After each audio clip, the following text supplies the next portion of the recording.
I hope so. Hello, can everyone hear us? I'm not talking yet. So All right, good. So that if sounds you like can't hear this is me, that's working. okay. All right.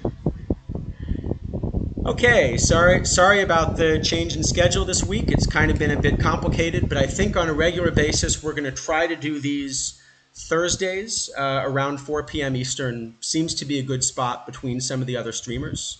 We'll see if we Yeah. can confirm that a bit later. Yep. It's been a little challenging between being on either side of the ocean, and then also this last week has been a little chaotic. I think for a lot of people. So apologies if I'm only like sort of paying attention for the first bit here. My World Series is just starting, so I need to like set my rotation and stuff. Which That's actually I think yeah. makes this a really good time for you to run through the model stuff if that's in the offing. Sounds good. Yeah. I somehow don't have a problem with it with the World Series to prepare for. But I think maybe before we get started, just a couple things we'll mention. So first off, as you probably saw from the title, we're going to talk about bronze today. We're looking for suggestions on what to do next. We might do gold or iron, but if someone has a suggestion for something a little more interesting that we have enough data for, then we can try that instead. So I think that's one. The other is we're going to try to keep this stream a little bit shorter. I don't know how successful we'll be, but we're going to try to keep it a little bit shorter tonight, just given that it's already a little bit late here. Yeah. I Live don't think we tournaments met could for the be last one interesting. to go 3.5 hours. Would you? Yeah, live Oh, live tournaments could be tournaments. interesting. I think the one I Yeah. have the most data for is actually this live bronze double elimination, but that's kind of a That's weird data set. I say that would be I think the expected outcome. So Like if you were going to have the most data on any one thing, it'd probably be that. I think so, yeah. Okay, so the other thing is we thought we'd explain a little bit more kind of what this model is trying to do here. Um, so just to get a little bit better idea of that. So I think the idea is that something we tried to explain last time a little bit is that when you think about whether cards are good or bad, that really everything that's happening here is model dependent, but also is situation dependent, right? So we know this is true for platoon splits and things like that, but this is also really going to be true just in terms of who the pitchers are in the meta, right? Just like if there are more right-handed or left-handed pitchers in the meta, that might change what batters are best. It's also the case that all of the cards in the game are better at some things than others. And if you have a pitcher that's particularly high movement, for example, power's not going to play as well, but some of the other things probably will play up a little bit. So to give you an idea of kind of what WARBot's doing when it puts a meta together, I just thought I'd show you a little bit of kind of how this works. So this is from kind of the first iteration. What it does is it just starts with the bronze player pool and it asks, okay, let's just kind of take some completely random bronze players and suppose that those are the hitters we're up against. What pitchers are going to do best? And that's where we basically see that the answer here, for example, is Sam Jones comes out number one, Aaron Harang is number two, and kind of the list that you see here. At the same time, if you actually look at, well, what do these players look like? It's not really a balanced player pool, right? So if you kind of look at, we've got this second line here. You can kind of see what's going on. Well, what we actually see is that the players that the model wants to pick based on who's actually available. For example, we see it's a really stuff-heavy set of pitchers, right? High stuff, lower movement, and even lower control.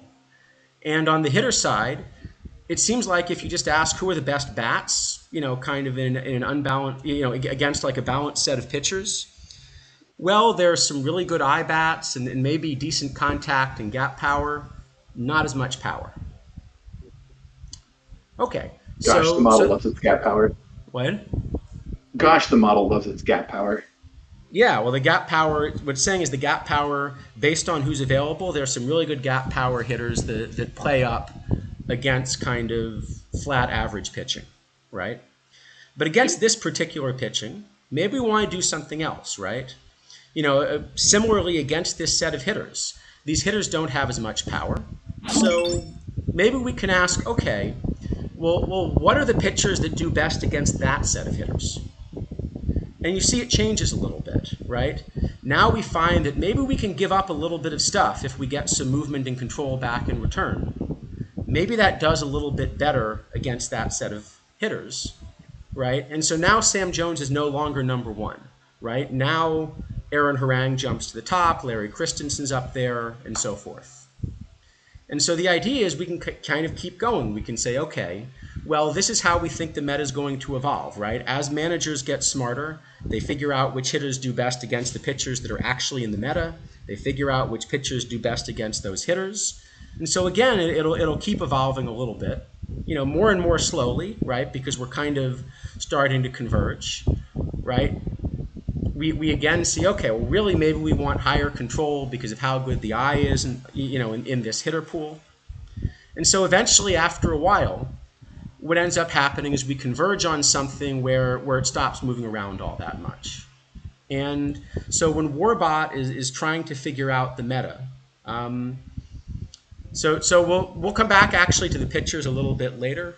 WARBot is seeing the live Eli Morgan as a reliever, and he is actually being used as a starter in the data set quite a bit as well.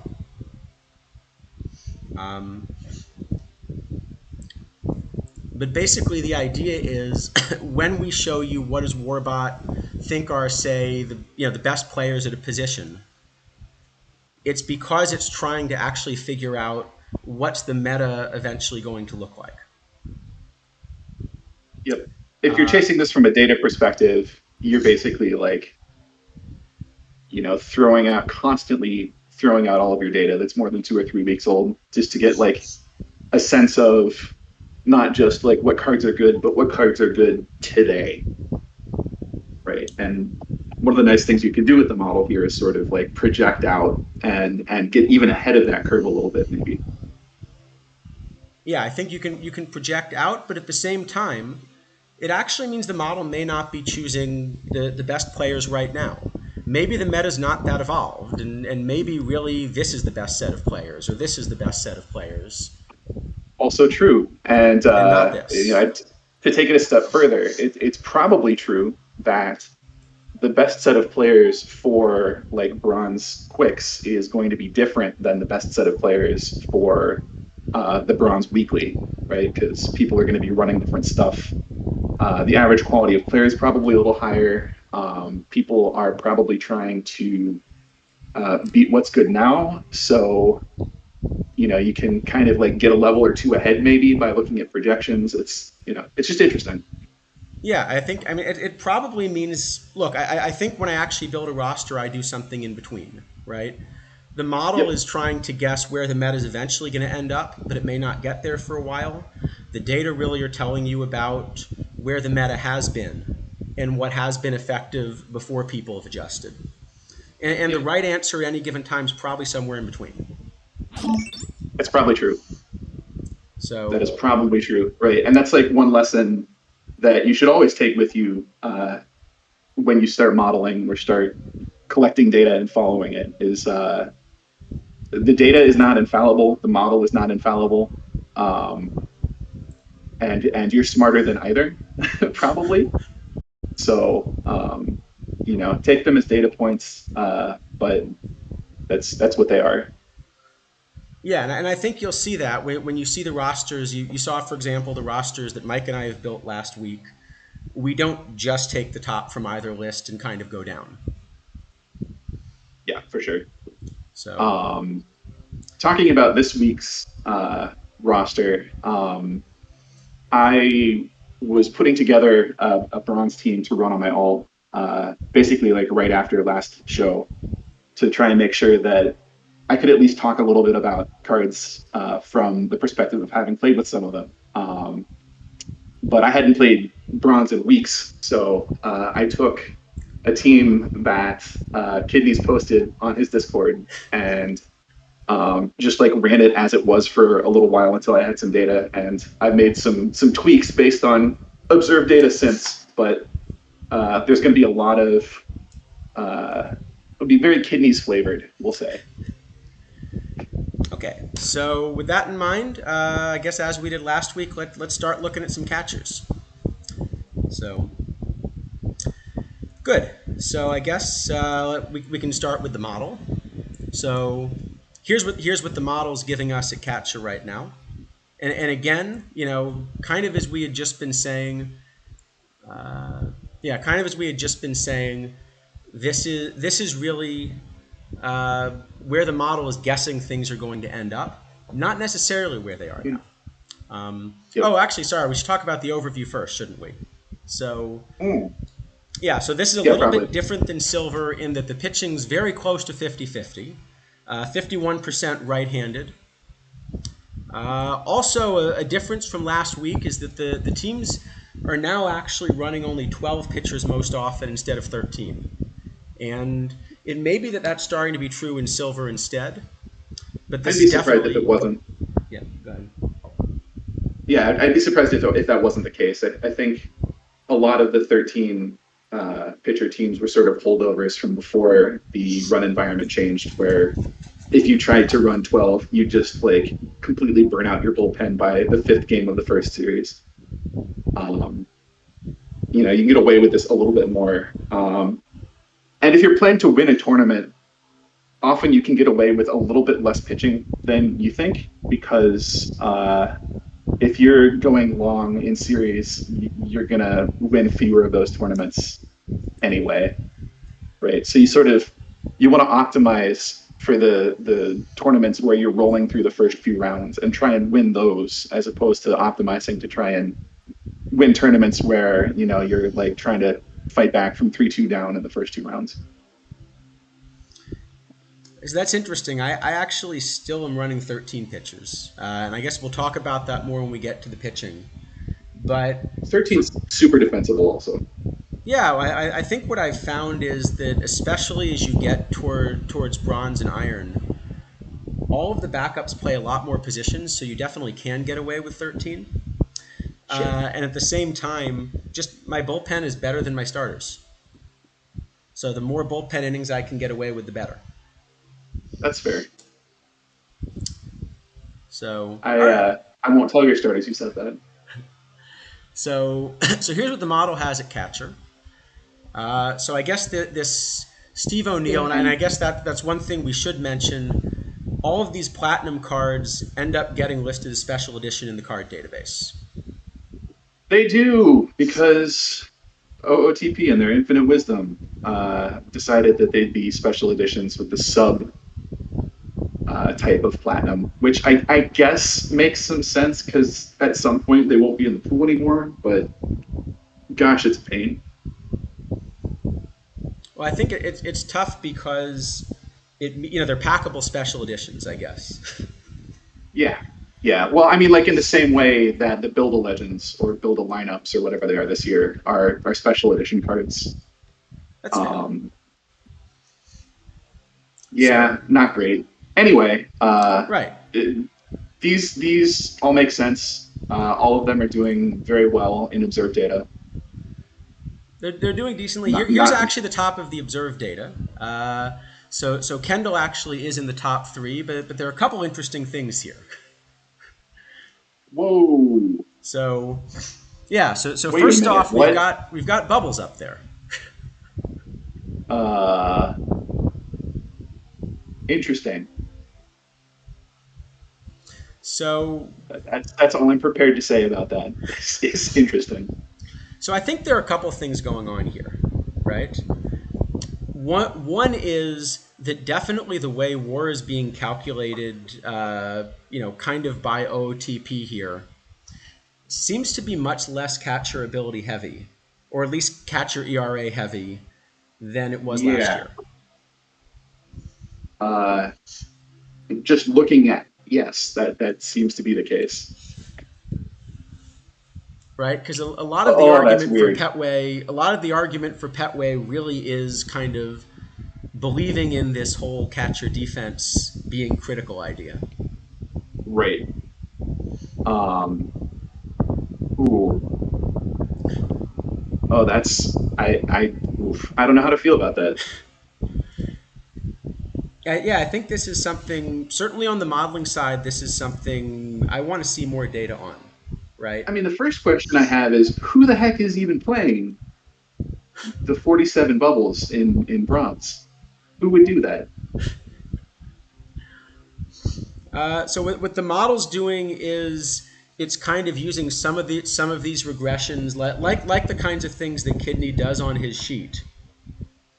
So it's using some of these regressions to try to just figure out, how many extra runs are being prevented and turn that into some kind of war. All right. Well, But there's also a bias in there, right? Because generally people who are running high catcher ability are also going to be managers that value defense, I think, a little bit more than others. And so there are other effects in there that maybe can't be separated all that cleanly. I guess based on feedback from chat, I'm going to choose to believe that this isn't like DD playing a prank on us, and Bubbles has done well. So good on Bubbles, I guess.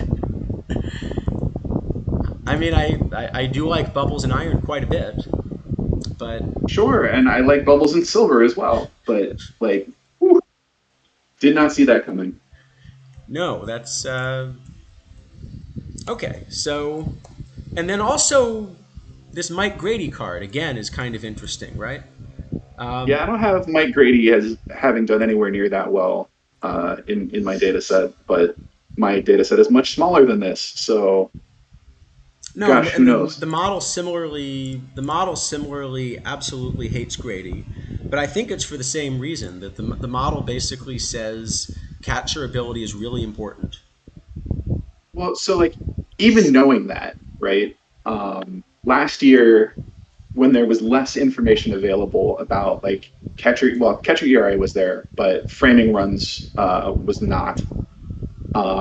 I added a WAR adjustment based on the observed. I forget who did it, but at some point someone did some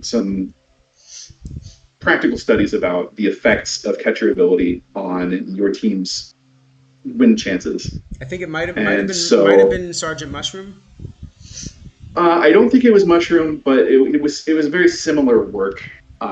It's really, I think it came up on Reddit at some point. But anyway, I added to my own sheet war adjustment for catchers. That yeah, it could have been Chimera as well. But basically, the difference between a catcher's catcher ability and the average catcher ability for just like a generic plate appearance in the format, um, and it's something like every 12 points of catcher ability is worth a win, or something along those lines. And even then, I have Mike Grady as like the 10th best catcher. So uh, I don't know what to tell you. No, I mean I'm puzzled by that one, but at the same time, just to show you what we know, Mike Grady and Bubbles Hargrave are both winning more than one out of every 20 tournaments, and none of our other picks is doing as well. So I think that's a fluke. I think that's a fluke. I hope Uh, so. teams that teams that Mike Grady was on in my data set won 45.5% of their games. So uh, I think it's the last thing I'm going to say about him. What does WARBot have to say All right, about what we should be doing sure. here? So and then platooning basically it likes O'Neill and Kendall, which kind Yeah, of that makes makes sense. sense. Um, They are both right-handed, which is interesting. So I assume O'Neill has some reverse splits going on, maybe. I Not think it's really. just that He's just it likes O'Neill a lot better than Petway. I think is all. O'Neill basically doesn't have splits, um, so I guess that makes sense. Let's see. Your winningest is Petway. Again, to remind you, this is calculating the most wins rather than the most common winner, rather than the most frequent winner. It's not a rate stat; it's a counting stat. There you go. Okay. The shoestring award this week is a little different. And by a little different, I mean it's the same, except the budget is 100 points because bronze is cheap. Yes, so you can assemble this entire team. I think I worked it out something like for 1,700 points, at least before any changes to the to the auction prices. Once we talk about it, but you should be able to get all Right. these And players under 100 points. like I So think the most expensive player that we're going to spend much time on today is a few hundred. yeah. So So if that Petway is answers one of these anyone's guys that you can questions, get for well under 100. that answers anyone's questions about a particular right fielder. Um, who have we chosen? All right, so yeah, that's a good question. So who are we running? Um, I think we're both kind of working from a pretty similar list, right? Yep, I So think that's correct. I'm running Petway and O'Neill. Yep, I guess and you're running Petway and I Kendall. appear to be running Petway and Kendall. I might switch to O'Neill, but Ben said run Kendall, so I'm running Kendall.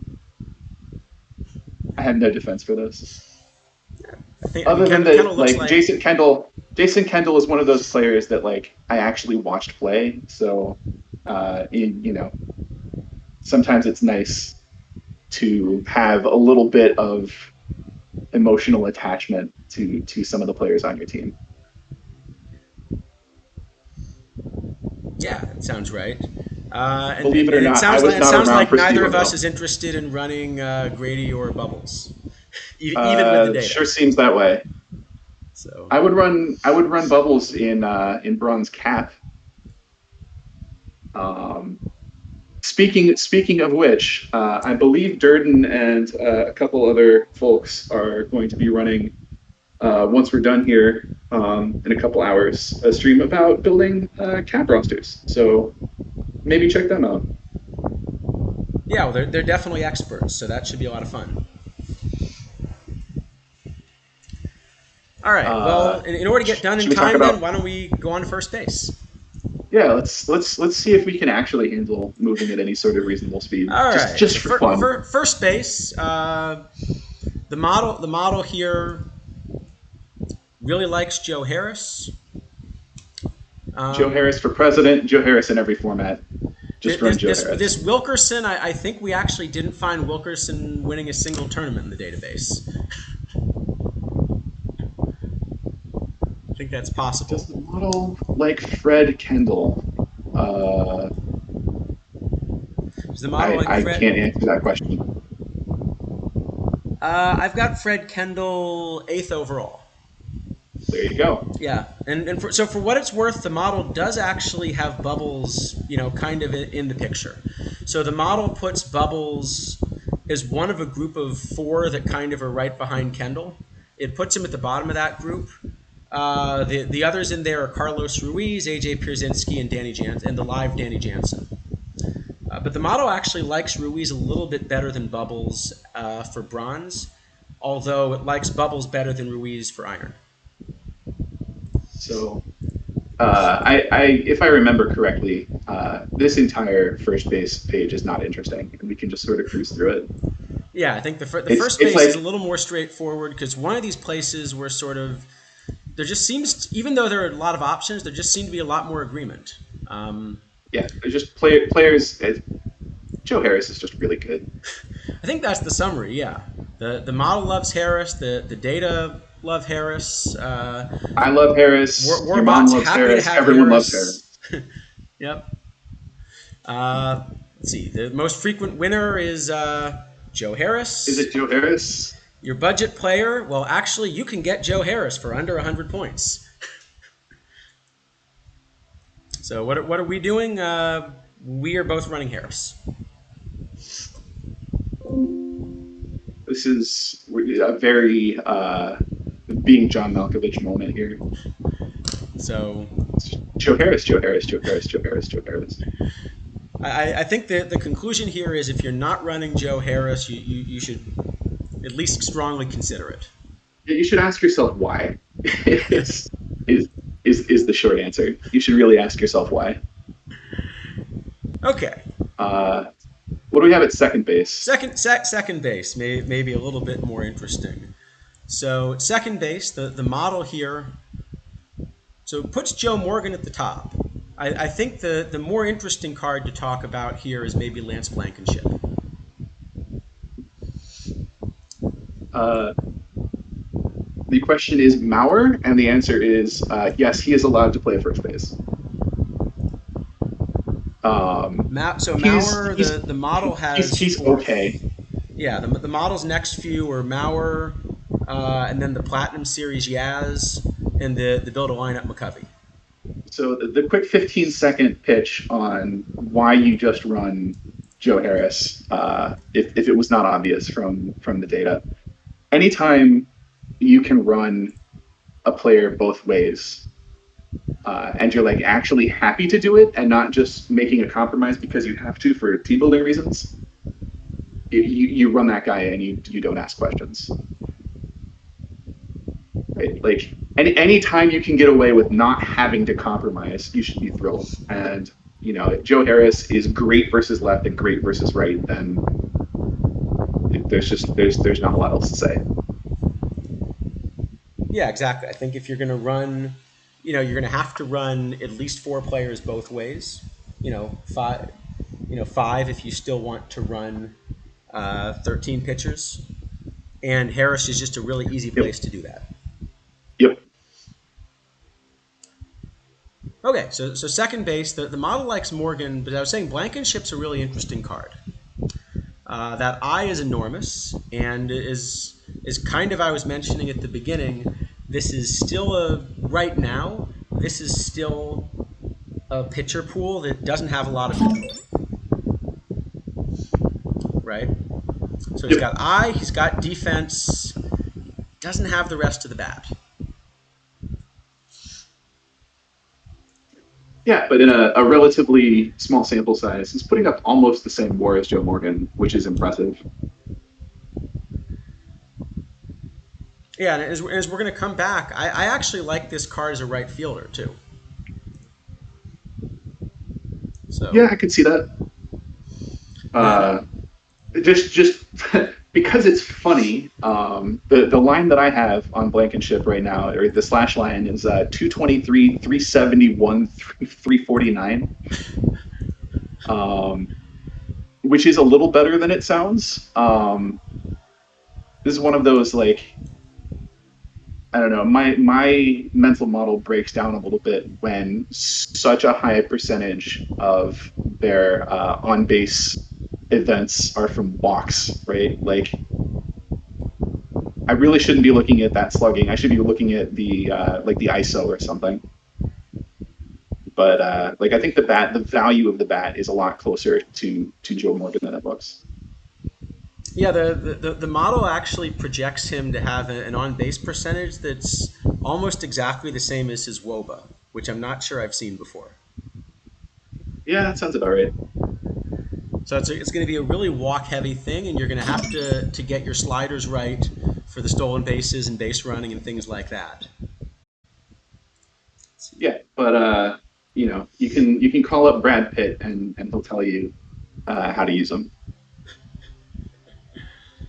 See, Bucky Harris, the Platinum Series one. So the model has 7th. I don't know if you've got him in the data.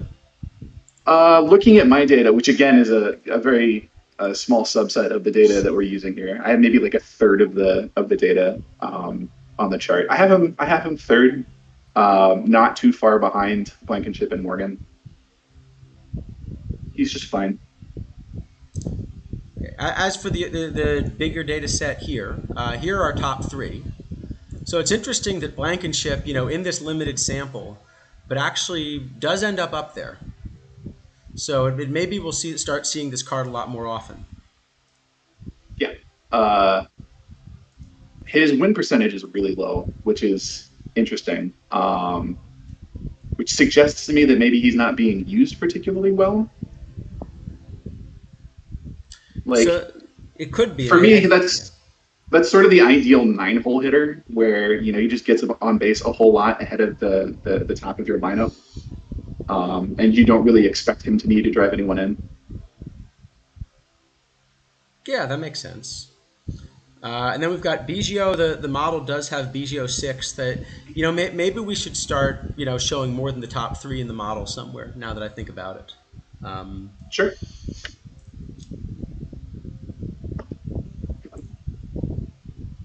that we can take that as feedback for next episode. Okay. If you're going to platoon, the model actually kind of likes Johnny Temple versus left. I kind of like Johnny Temple versus left also, if I'm honest. When I was building my own pile before Ben sort of accidentally, inadvertently talked me off the ledge, I guess, as it were. I was platooning Morgan and Temple at second base. Not doing that today, but it's incrementally not enough advantage, right? Like Joe Morgan's kind of fine VL, so we're saving that platoon bat for elsewhere. Yeah, I think you can play Morgan both ways. Temple's also that is quite a good bat though for a second baseman. Oh yeah, oh yeah, for sure. And I think if I had realized when I was putting my roster together, if I had realized that it was actually now up to about a 50-50 righty-lefty split, then I might have considered actually platooning with Temple. Sure. Because I think I he's don't got think exactly the either of right them shape. plays anything. I think they both only play second base, which would also make it difficult to run that as a platoon. I don't like running straight platoons like that, right? Like if I'm platooning, I really want at least one of the players to be like good backup elsewhere. Yeah, that makes a lot of sense. That's the biggest problem I have actually with some of these new iron cards that came out in the Platinum series is they're really wonderful, say, cheap cap bats, except that they only play one position. Right. And I think that's actually a nice design. I mean, it means you actually have to make a real choice about kind of how to use these instead of having just, okay, these are the iron cards everyone adds to their cap roster and then we're done. Right. So, all right, Yep. biggest winner here. Well, it's Morgan. He's just on all the rosters, right? Yes. Uh, Not shocking. he is actually over 100 points, though, so he's not our budget pick. But you can pick up this Blankenship card for under 100 points pretty easily. He's also like 250, right? It's not like he's way more than 100. No. I think basically all the cards we're going to discuss are cheap. I'm watching my team choke away the first game of the World Series in the seventh. This hurts my soul. All right. So what are we all running here? Well, I'm running Joe Morgan both ways, I think. Yeah. And I actually ended up deciding, since I wanted Hughes on the roster anyway, I ended up deciding that Sure. I'm going to run Hughes versus lefties. Sure. But okay, so unlike the silver, I think there's a little more agreement between what we're doing here. Maybe it's a little bit more settled meta, just given how often it's played. I mean, I would expect it to be. Bronze, yeah, bronze gets played a whole lot, and the recent platinum update gave us like maybe a handful of interesting players for the format. So it's not like there was a big shift. Sounds about right. Yeah. Okay. So third base. Third base. The model loves Chipper. Of course it does. Chipper's great. The model's not stupid. Chipper's got actually both Chipper and Miller have Chipper has over 100,000 plate appearances here. Miller's got almost 100,000. Uh, looks pretty straightforward. Now No the funny thing, Mantilla. go ahead. I think you'll find that Mantilla is a right fielder. So in the observed data, for what it's worth, Chipper does not actually end up quite top three.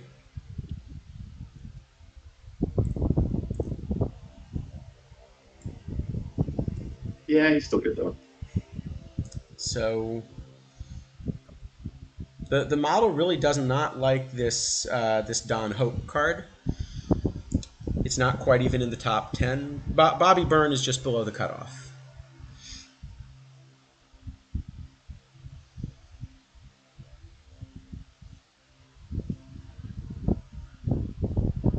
Yeah. And I guess there's no data really on Marty McManus, but it's an interesting option if you want a more defensive third baseman.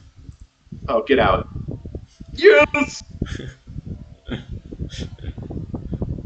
So, all right. So that's kind of what, with the model and data are telling us at third. Again, it seems a bit more settled. Chipper's a really good card. Not a great defensive third baseman. So it No. might be that you should think about running Chipper at DH instead. Was it you that said that Chipper's basically a gold level bat? Yeah, I think that's just about right.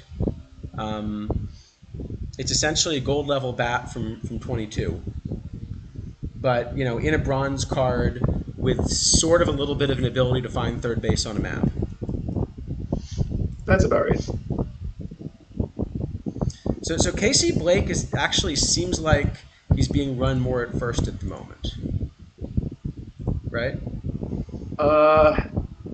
That's possible. He's one of those cards that gets run in like 2 or 3 different places. I think the model has Blake at sixth right now, but also likes him at several positions, and I think actually that's the other crazy thing I'll about talk a little third bit. base. Go ahead, yeah. I'll talk a little bit about Blake later. Um, but yeah, much like in Silver, you can almost run an entire roster full of third basemen and like be fine. Yeah, I think at one point, kind of the simplest heuristic for how teams were doing in bronze was the more third basemen they had on their roster, the better they were doing.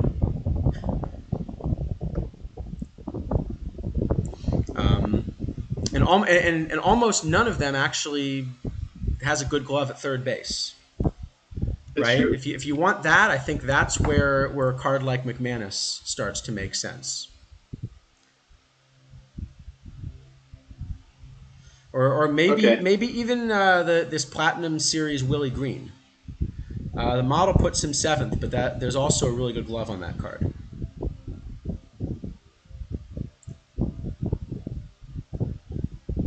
We've won game one in a way that was bad for my heart. But Fair enough. here we All are. right. What does WARBot have to say? Chipper All Jones and right. Don Hope. So That's Chipper fully Jones and Don believable. Hope, which kind of makes sense. Kind of all these cards are actually winning at about the same rate. But Yep. Chipper's being played a lot more, so he's going to be your top winner.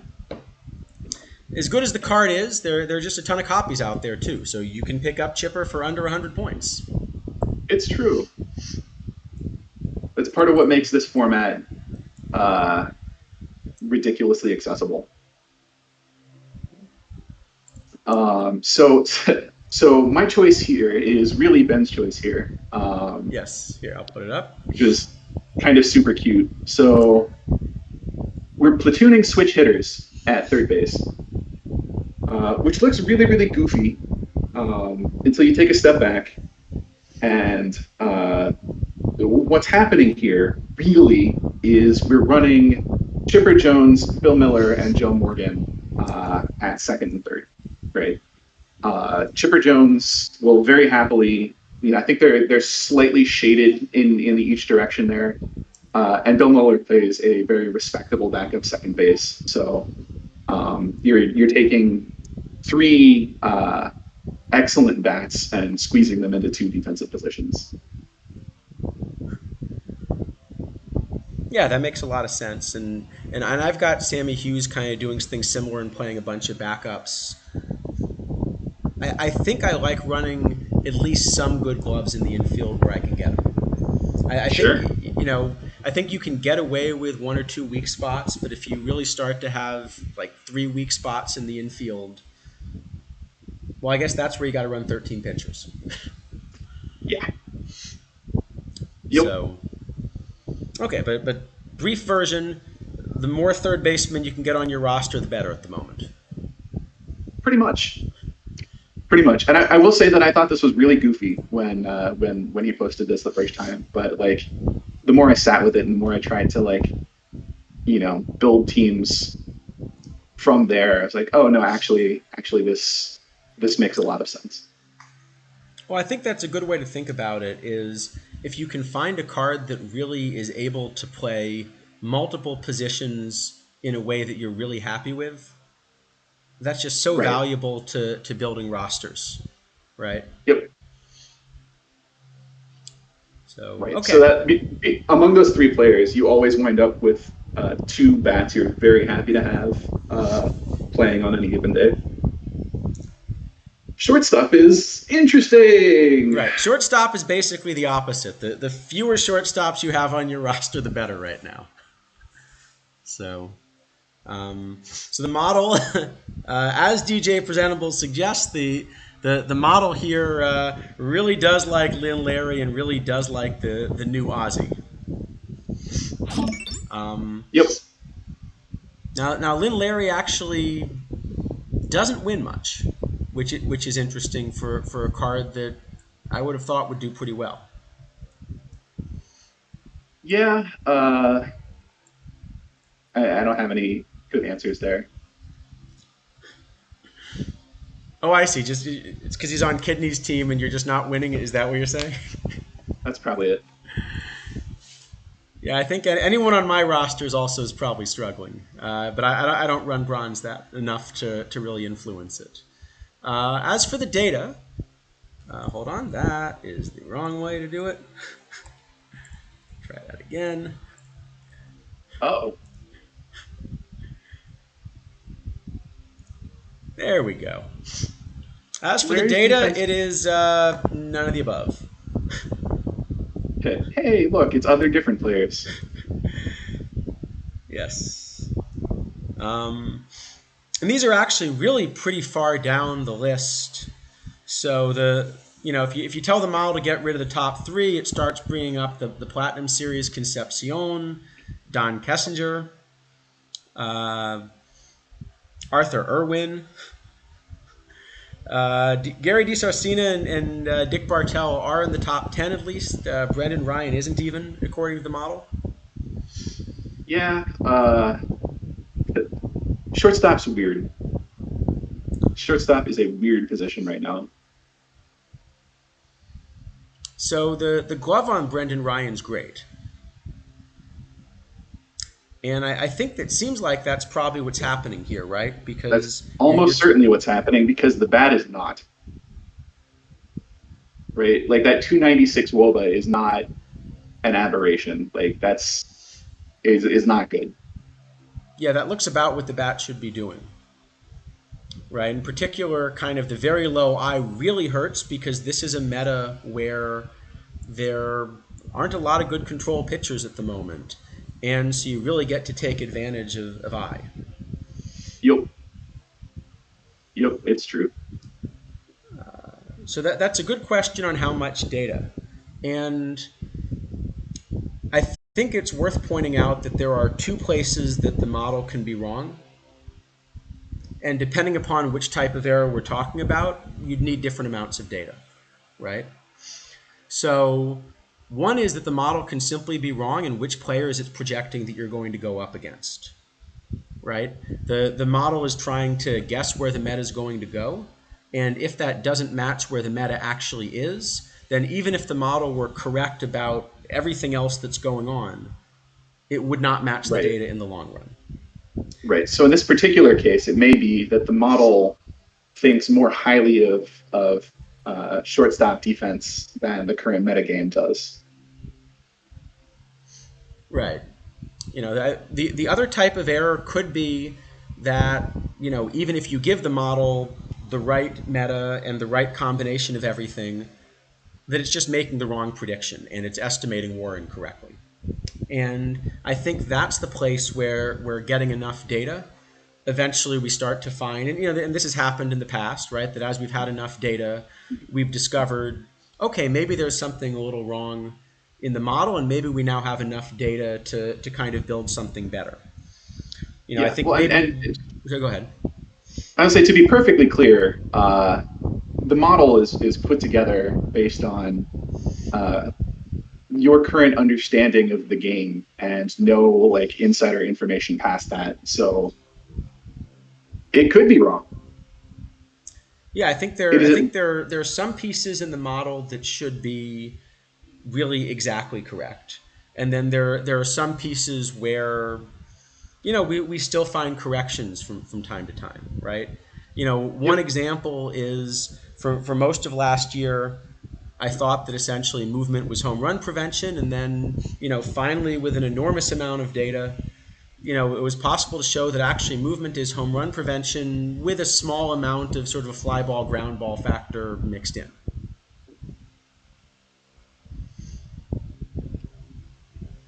So I think you always want to realize that at some point when the data and model diverge, that you should always trust your data no matter how much you like your theory, Assuming you have enough data. Yeah. assuming you have enough data. At the same time, you should also be aware that the data are also almost always going to be skewed by sliders that you can't see, manager ability in setting those sliders that you can't see. Things like even just who are the other players on the roster, right? We saw, for example, in the silver data that Ben Zobrist is winning over a tenth of the tournaments that he plays. But I guarantee that if a lot more people start running Ben Zobrist, he won't be doing that. Yeah. That was very biased data. I think it's fair to say. So anyway, where does WARBot come out on shortstops? All right, so WARBot, if you're going to platoon, just kind of likes these top two, which sort of makes a lot of sense, right? Yep. Um,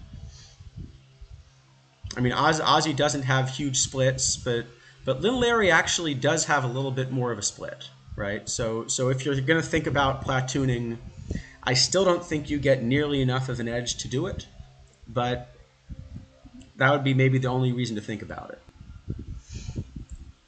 Sure. Your biggest winner is actually Dick Lundy, just because he's being played a lot more often. So let's see, budget pick. Well, as much as we like Lynn Larry, and I do think it's actually funny that we've really all come around to recommending a shortstop who doesn't play a lot of defense when, really we kind of had gotten used to in 22 shortstop defense being everything. But you can get Lynn Larry very cheaply. So, okay, what are we running? Um, Well, well, if I I'm running remember Lynn Larry. correctly here, I'm on board with WARBot. Yeah, and I think So these are both good choices. yeah, so you mentioned that you don't get enough out of a platoon here, which I think is kind of true, except you really need to carry two shortstops on your roster anyway. So if you're not like getting coverage from some other position, which would usually be second base, and we're doing the Mueller thing there, you get to platoon at shortstop. Yeah, I think that's reasonable. Um, okay, so how are infield double play runs being handled here? So let's see. So I guess there's some component of war there, right, in the stats. Is that right? I'm trying to remember now how OTP calculates the defensive component.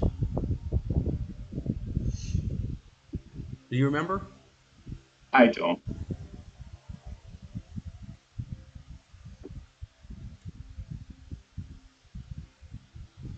So on the model side, it really just comes from kind of looking at how how the defensive component of war scales with various ratings, which means there is I suppose some component of double playability that's going into that, but it doesn't end up having a very strong weight. And in any event, there's no way it can possibly be better than OOTP's calculated war, because what it's trying to do is it's trying to predict OOTP's calculated war. So anything that kind of is not a component of that, WARBot would have no chance of picking up. Right.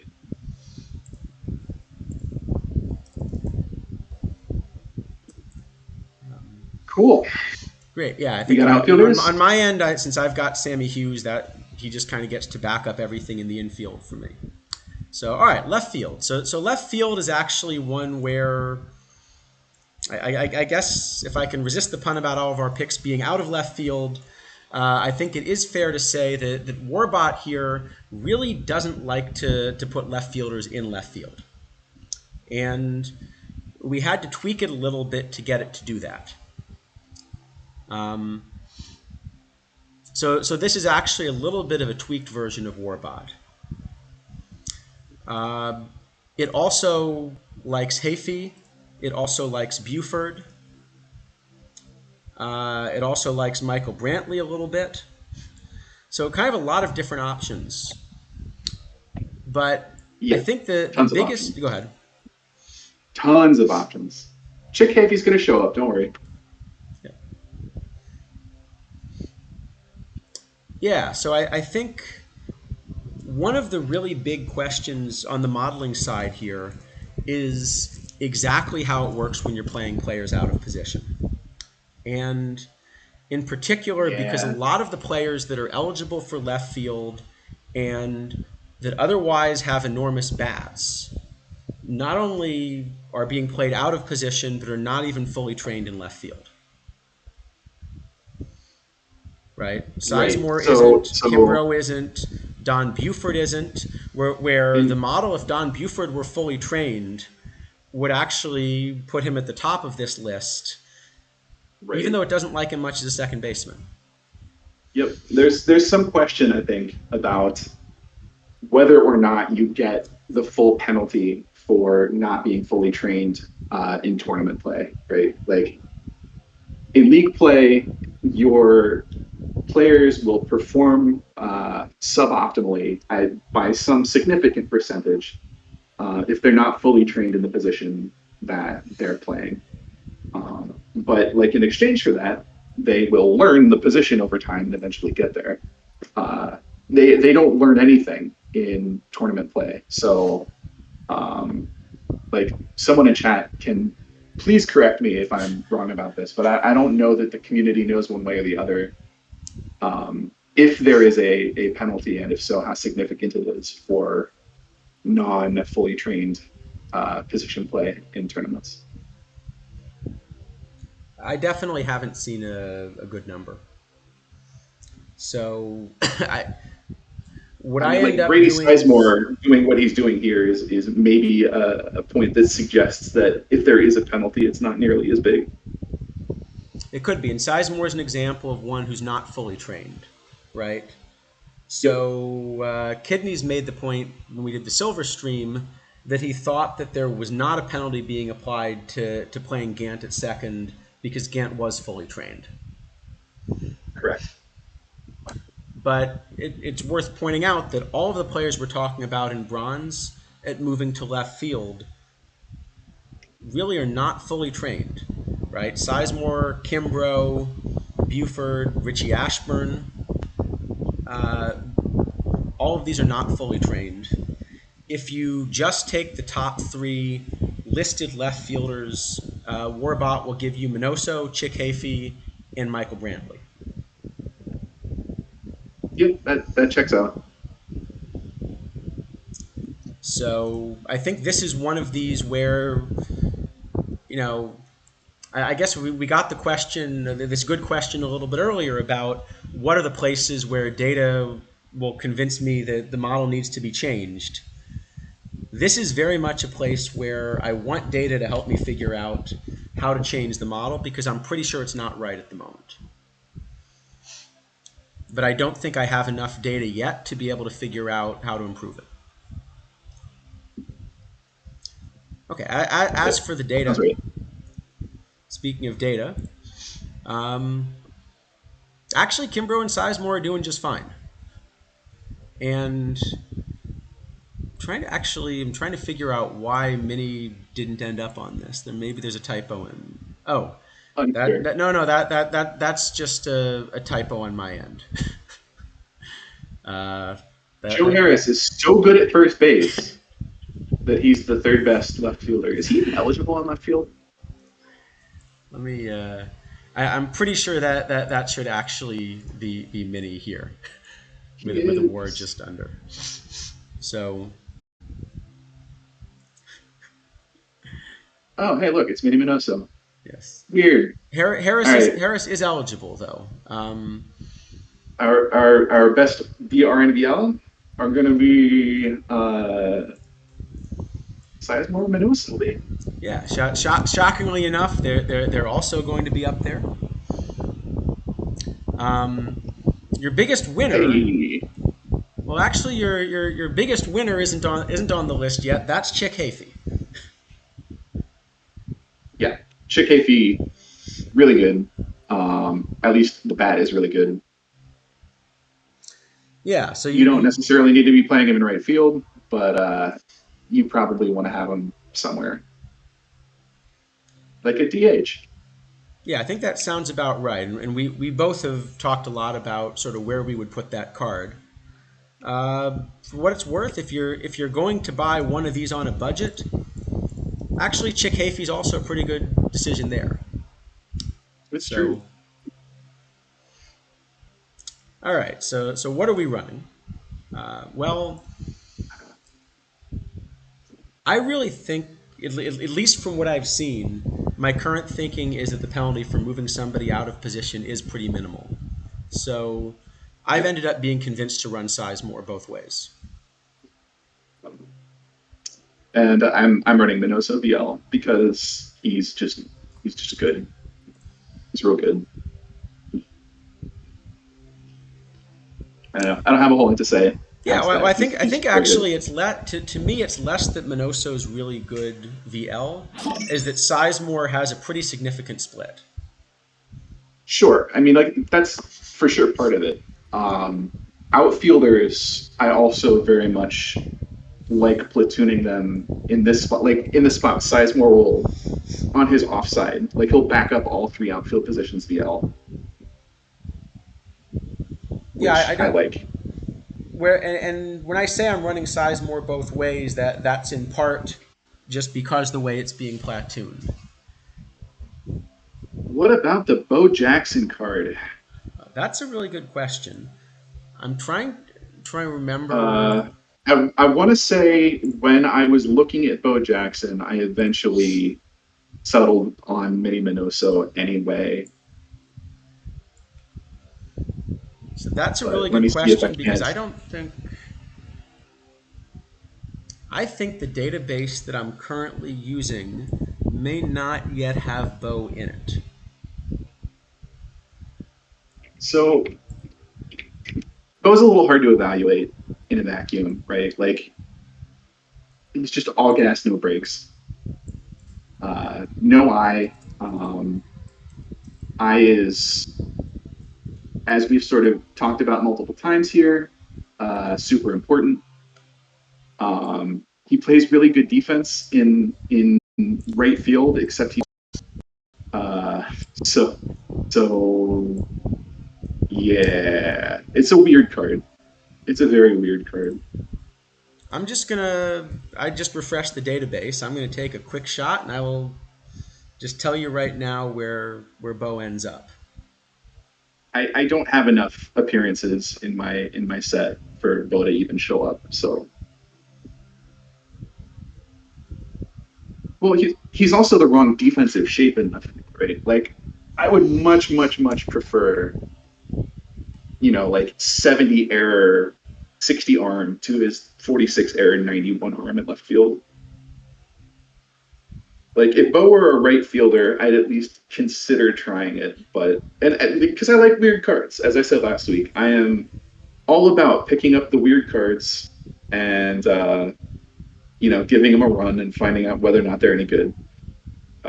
And Bo is just too obviously not a good card. Okay, so the model would slot Bo in third here between Sizemore and Kimbrough. I find that interesting, and I think it's wrong. I guess with the model, I don't know. I mean, with the model is basically saying is that power number is going to play really well against where it thinks the meta is headed, right? Sure. And that power number is good enough to make up for the other really serious flaws with the card.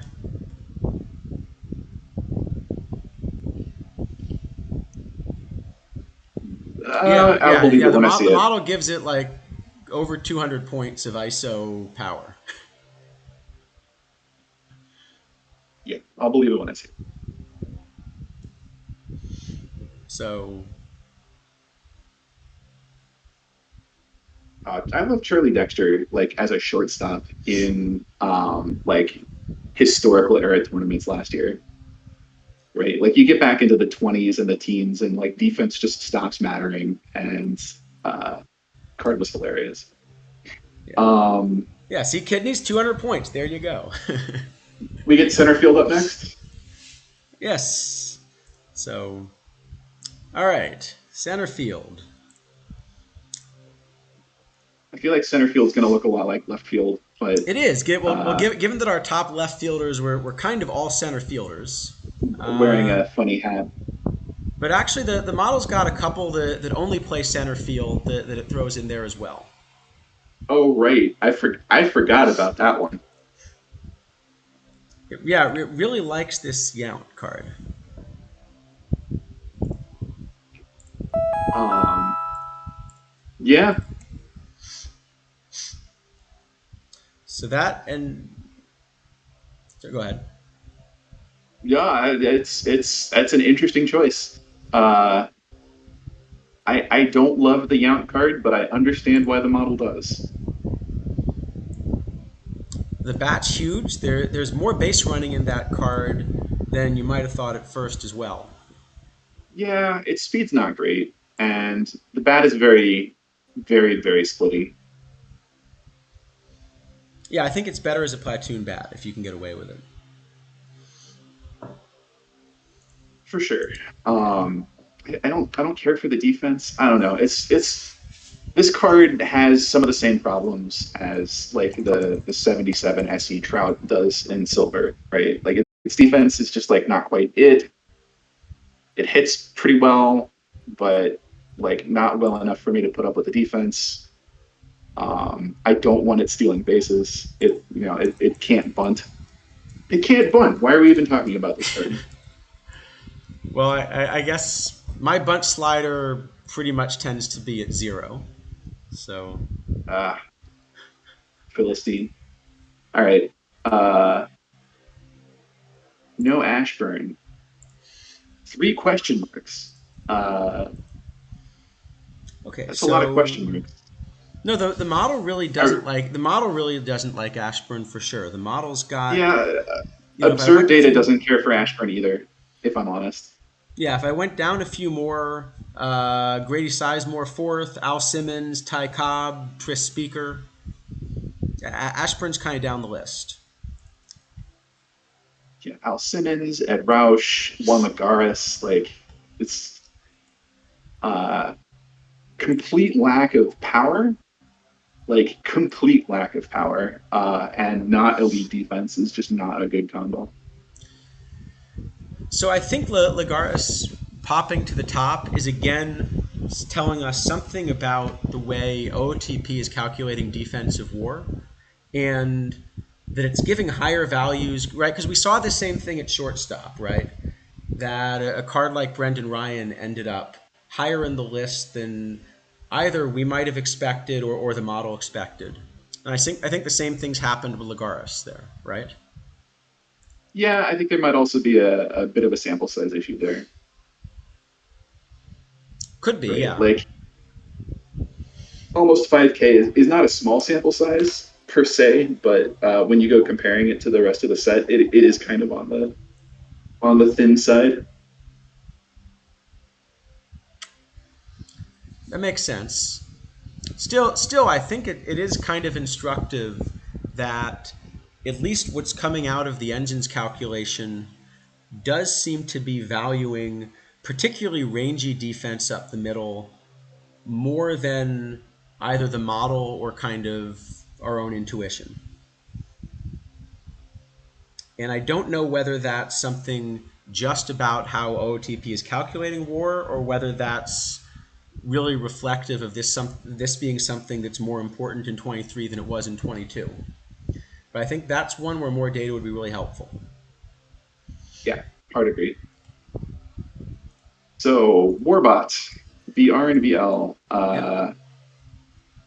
I don't remember what these are. So I'm excited to find out. yeah, so VR likes Kimbrough, but actually Never VL, as never good as mind. That that was Yount boring. card is, this Al Simmons is just a huge bat. See, it's exactly the same as that Trout SE. It's just like it doesn't do any one thing well, right? At an elite level, it does a whole lot of stuff well, but where you're building a roster where you're like probably platooning your center fielder, like what? It's a hard sell. Yeah, and I think one of the issues with Simmons as well, there are a couple of these cards, right? Uh, Simmons is one, I guess. Cobb's another. Where if you're gonna run somebody as a platoon bat, they've really got to be able to play more than one position, Yep. right? Yep. And I think So who's that's the winner the, list? I think, and Who that's is the it? Is it problem Amos is that Otis? Simmons. Sorry, go ahead. Who's the winnerist? Is it the one guy whose number of plate appearances is expressed in scientific notation? It's a good question. Uh, but no, actually, it ends up being Sizemore because I guess some of those for Otis maybe are elsewhere, and Sizemore just wins so much more often. Interesting. Close. It's really close though. As for a budget, so again, I think we could have put our center fielders at almost any of these positions, but but Yeah. but this is where we decided to go with Kimbrough, kind of as a budget pick. Yep. And again, no card. Like there's exactly one card that costs anything, and it costs way too much. So get the cards you want. Okay, and as for what we're doing, as much as there are a ton of center fielders that are in the meta, and I mean, on some level, pretty much the meta is play a bunch of catchers, a bunch of third basemen, a bunch of center fielders, and nothing else. Kind of, yeah. Um, Like, kind of but unironically. but we're just running Kimbrough. Yep. And for what it's worth, I do think that even though you could make a case for Kimbrough at a bunch of positions, I do think center field's probably the best spot for him. Yeah, I agree. I like Kimbrough a lot in center field. This is one of the like two or three significant changes that I made from Kidney's list. Not that Otis is bad, but I don't know. Kimbrough's just a little bit better in observed data, I think and so, and I think also this is. also according to the model. And I think this is also one of these things that may slowly start to change, right? Because Kimbrough is one of these low power, high I cards, like a few of the Yep. others we've talked about, that are kind of just barely bubbling to the top right now in the data, but that may fall down a little bit if the pitching starts to adjust and starts to go a little bit more control heavy.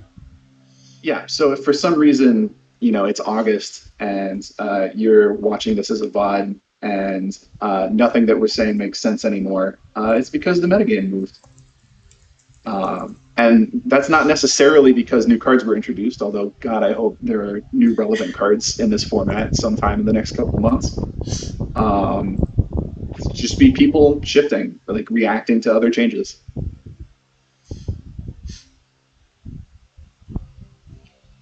Yeah, I agree. If Simmons is capable of the problem with Simmons is he only plays center, and the bat's great versus left, but I never, at least if I'm running 13 pitchers, I can't find a spot on the roster for him. Yeah.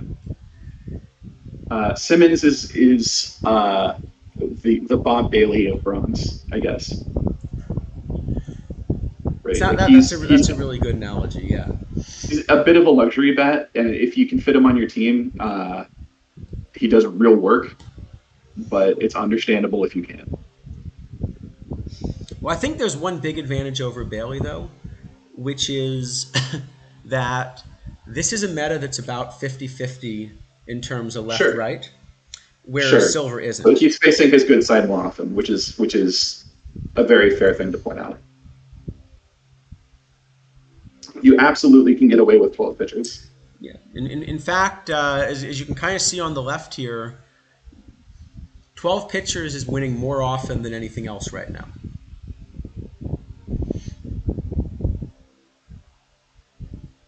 So, and yeah, Rob Deere, that's a good point, right? We're still talking about bronze, so you still see that every one of these cards has at least one really significant flaw. Yep. All right, let's see if we can get through the rest of this in like All right. 35 minutes. So right field. Well, so this one's kind of interesting. All right, what does the model Yeah, say? we're gonna have here's the whole sidebar that everyone's been waiting for the entire cast. So the model's really interesting. It's got a center fielder, an iron card, and this incredibly expensive limited edition. Yeah, that checks out. And given that Elmer Smith is there, I guess the model doesn't think very highly of defense in right field. Not But if you've got that bat. It doesn't. well, sure, fair. And for what it's worth, it's a bit of a big gap between Sizemore and the next two. And then after that, a little bit more of a gap. On the other hand, this is also someplace where it depends a lot on how you deal with players out of position again. Sure. So, for example, if I decide that there is 0 penalty for being out of position, right? And Yep. like I said, my personal guess is that that's closer than what the model is currently doing. But that's really only my own guess, and perhaps there are some people in the chat that have thought about this more and have a stronger, yeah. But if you apply no penalty, then Kimbrough jumps up, Strunk jumps up, and even a couple of the second basemen jump up. Mantia probably jumps up a good bit. Yeah. Yeah. So I think there are a bunch of options. It's also, of course, worth pointing out that one of these is, even for an iron, still a fairly expensive iron the last time we looked at this, right? Yeah. Elmer Smith is still going for about 1,000 points. Sure. But he plays in like every cap format and also, every iron format and apparently bronze as well. So. Yep. And then you've got maybe a fine investment. And then you've got Vlad, where currently you could buy 100 of them. Currently for Vlad, the low sell order is 110,000 points. So, all right, let's get through the rest of this, and then we can talk about Vlad at all. Well, we'll show the observed data. We should probably talk a little bit about Vlad. Yeah. Oh no, we'll definitely talk about Vlad. So, all right. Vlad does do pretty well in the observed data. Again, Sizemore is also number 1 in the observed data. So as much as we like Sizemore in left, and we liked him a little bit in center, I think right field's probably the best place. Is that sorted by WOBA again? No, because, this is by WAR, but Kimbrough, a lot of that WAR is being earned at center.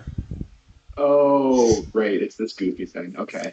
So All right, this all is right, all right. trying to separate it out as best it could be done. Um, so let's see, and as far as the platoon bats, um, this is where WARBot says that as much as you can't really play him overall as a right fielder, if you're going to play a platoon bat, that's where Mantilla ends up. Yep. I think that's correct. Um, let's see. Biggest winner is I actually have no Taffy idea what it's Wright, going to be. Oh, there you go. who I think is also very much in the mix. So the model puts him fourth, kind of behind Vlad. Hmm. Um, let's see. The shoestring budget here is not going to be Vlad, I'm afraid. But this is It where we sure isn't. recommended Sizemore. So I realize I'm actually playing him as a left fielder, as are you, right? I believe so. Yeah. So what are we doing in right? What am I doing Well, I right? am playing Elmer Smith, and this is actually where I'm playing Lance Blankenship. I wanted that eye in my lineup, and I'm kind of banking on the penalty for moving him to right field just not being that high. Sure. So I'm running Taffy and Casey. And I think the rationale there is that that's what Ben picked, and I didn't have a good enough reason to change. Which I don't know what to tell you. It's not much, but there it is. Um, so as promised, we have some things to talk about here, vis-a-vis a certain limited edition bronze card. So I notice Um, I notice first off, neither of us is playing him. well, I don't own one, and I'm not sure I would play him if I did. I also don't own one. Um, yeah, so I think first off, as much as it's a good card, it's not currently the best option in right field as best we can tell. And so at least to me, that makes it a really easy decision that it's not a card I want to invest in. Yeah. So I have a thing for limited edition cards. I enjoy collecting them because for me, and I know this is kind of a meme, but the card collecting part of the card collecting game is something I really enjoy. And I don't have one. I'm not interested in having one. Like if someone gave me one, I would sell it.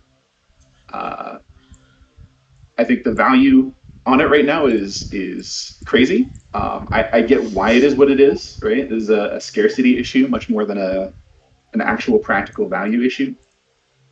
Um, but like, if this card is already like just kind of hanging on by his fingernails at the top of the metagame, um, where's he going to be in 3 months? Yeah, well, I I'm think not saying that I people. I'm not saying people should sell. Like there should not be a fire sale on Vlad's, right? Like it's a neat card, and if you like Vlad Guerrero, then I am delighted for you that you have one, right? Like this isn't. I have no interest in buying one. Please do not offer me one. Um, I don't see it. yeah, so I think it's an interesting question. Let's suppose the card were a little bit better, and let's suppose that we really felt, look, this is the best bronze bat in the game, or something like that, right? Yep. I think I'm actually still puzzled by the value, to be fair. So maybe here's the way I would argue it, right? We talked last time about silver, where there are some tournament edition cards, which really do seem to be some of the best cards in the meta. Mhm. A card like Kruk or Edgar Martinez or Howard Johnson or the Paul O'Neill that we couldn't actually find any copies of in existence, I think, Yeah. right? Yep. So I don't actually know the answer to this. I've got to guess. Maybe someone's been tracking this and knows. How many John Kruks are in existence? I'm certain it's less than 100, right? It's probably fewer than 30. I guess they get I given out what, 8 at a time, but Yeah, I they used can't to think get of that many handed tournaments out that have given out Kruk. in pairs as well, or maybe it was in fours uh, before drafts got moved to 64 and the silver cards got dropped. Okay, so maybe Um, there. but yeah, Let's guess there are maybe 20 or 30 of them out there, something like that. sure. And for some of the tournament SEs, probably even less than that. Right? Fewer than that.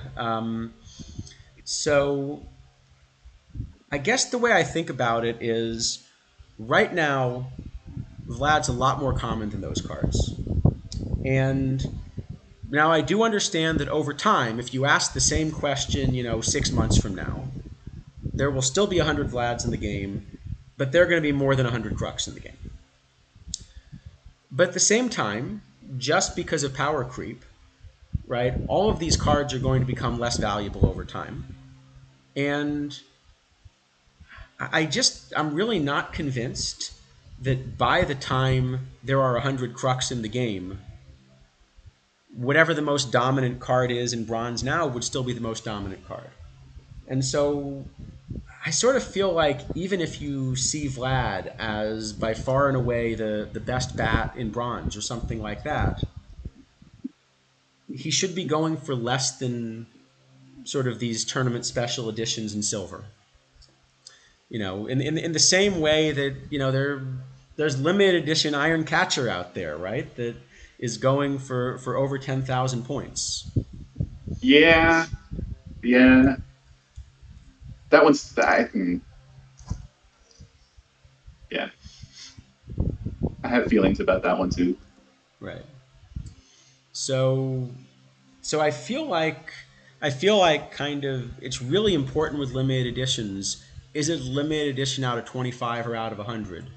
And especially if it's out of 100, I just feel like it's very hard for those cards to be more valuable than some of the tournament cards that we should also be thinking about as essentially a limited edition card.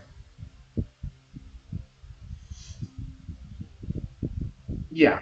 Um, And then on top of it, kind of as you're seeing here, both the model and the data are telling you that Vlad is very much a playable card, but it is not actually a dominant Bronze card. just to echo what C. Whitman is saying here, I completely agree about the out of hundreds being good for the game.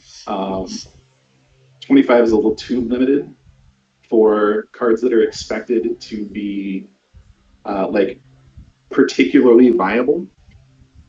Like I think it sucks that Jerry Kuzman, is a 25 LE and is as good as he is at this point in the cycle.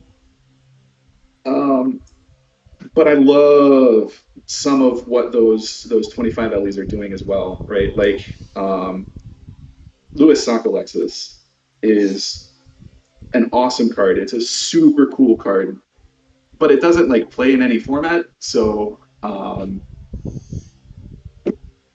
it's not like problematic from a competitive perspective that it's so limited.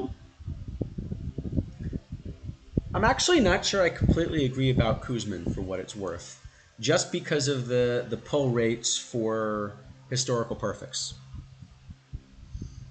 Uh, I don't know, man. I think, I mean, like Kuzman's probably. I mean, if he's not the best left-handed starter in the game right now, he's like top two or three. And having that be limited to 25 across the entire pool is just incredibly silly. Well, I guess the question I'd have is, if you think about the top starters just in general, right? Sure. So a card like Rogan's available for missions, but let's say, I don't know, a card Yep. like Walter Johnson, say. I don't know what the answer is, but do you think there are more than 25 of those in the game? Walter Johnson's at this Yeah. point, absolutely, absolutely. wish there were a nice way to count. Well, what we're going to do is we're going to use our incredible pulling power here to ask everybody to check their own leagues and let us know. Check back in. How many big trains are in your league? Don't actually do that. That's more work than any of you need to do. This is not a big deal. But yeah, like the Yeah, beginning. kidneys. That's actually a good point. That sort of right now there aren't as many historical perfects. Because I was just thinking about, for example, like in 22, with everybody ripping packs like crazy, how long did it take to pull, say, 25 Roger Connors? No comment. Um, yeah. Anyway, All right. um, So DH, yes. yeah, Chick Hafey. Next question. So for DH here, like we did before, what we've tried to do is kind of separate players that are being played at another position out. So, kind of no one that's in the top couple in the model anywhere else. So here's what the model gives you for DH. Yeah, And that's yeah, about we right. got another iron card here. Although to be fair, this is really like a high silver, low gold card. I need to be a bad co-host for a moment here and take like a 90-second break. I'll be right back. Okay, no problem. Okay, so yeah, so Salkeld is still very much in the meta in bronze, even though he's kind of been surpassed at, with the changes to the engine. It isn't as powerful as he had been. He's been surpassed at catcher, but he's still very much in the meta as a DH, right? And putting up some decent numbers.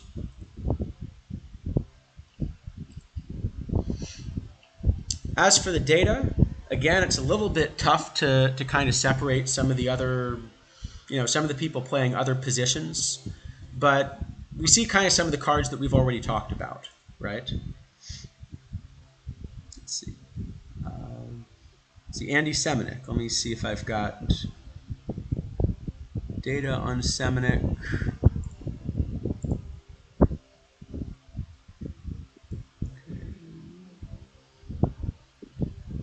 So the model really doesn't see Semenuk kind of as being part of the meta at all, I would say.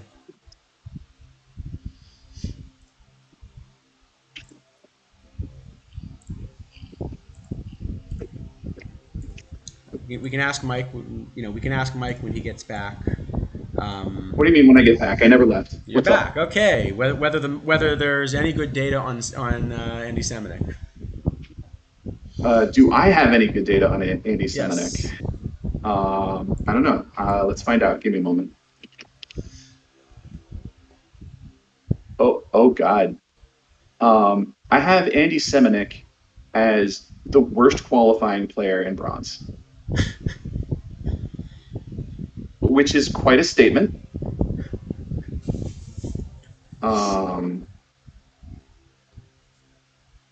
Why? Oh, I wonder if that's what's going on. The It model could be. doesn't like Semenuk at all. So, if you had a way, if Andy Semenuk did not have ratings at catcher, he would probably be a better card. Um, the bat is just fine. The bat is actually very good, but that's remarkable. I think I have him as the second best WOBA in my set. And just Nope, still that nope, low because of the nope. The catcher. best, actually, the best WOBA in my set, and the worst War in the set because he's that bad defensively a catcher. That is remarkable. So do with that what you will. And then it's also just this really interesting shape, right? It's just a power card, right? So Oh yeah, it's power, some eye. It's actually a really good shape to take advantage of some of the weaknesses of pitchers in the meta, as long as he never sees the field. yep. Well, and so his his his his WOBA is so high based on a slash line of 238, 335, 514, right? So lots of walks, lots of home runs, and not a whole lot else. And the model just feels like he won't get on base enough, even with the home runs and walks, that he still won't get on base enough to justify it. I can see how far down the list at DH he is. While I'm counting, so if you're going to run a platoon, then WARBot suggests you think about Hoke at the other side, Sure. which I think makes some sense. Um, let's see, your biggest winner, again, it's kind of tough to figure out who exactly is DHing. Um, as best we could tell is Bill Miller.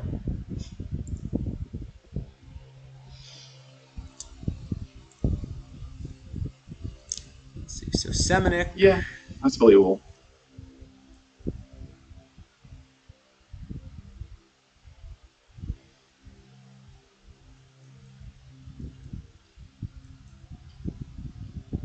We have the Shoestring Award here.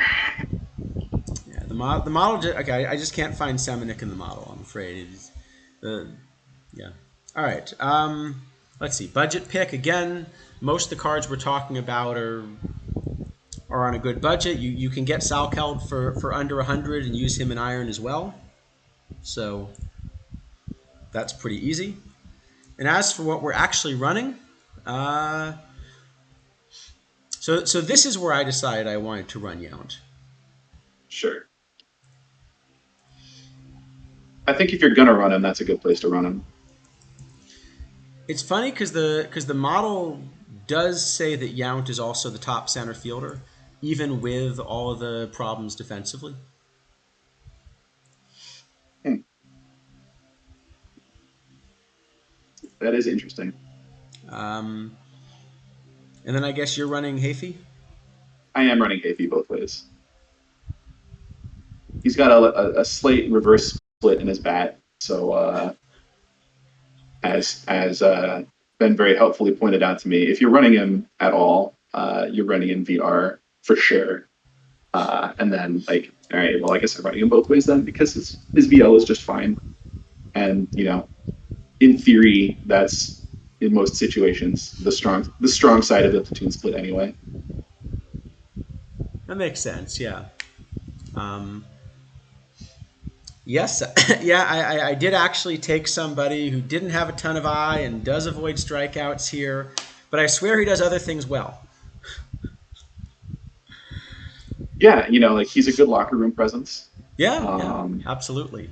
he's got a lot of experience and is very willing to share it with the younger members of the team. Model citizen. Absolutely. Okay, so let's talk about some pitchers real quick because we do want to give everyone a chance to get to this cap building stream as well. Yes, let's run through these. So, right, pitchers. As I kind of mentioned at the start of the stream, for the model here, this is a little bit about where it thinks the meta is going, not just where the meta is right now. And for the pitchers, really that's quite important to figuring out what the shape is. But okay. So here's what the model currently does. So the cutoff in the model for a starting pitcher is 50 stamina. And actually, two of these guys are right at 50 stamina. I think it's Drago and Batista. A few higher stamina guys in there. And we'll see in the observed data that a bunch of lower stamina guys do get used pretty frequently. And they may only go, 4 innings, but they can give you 4 pretty effective innings.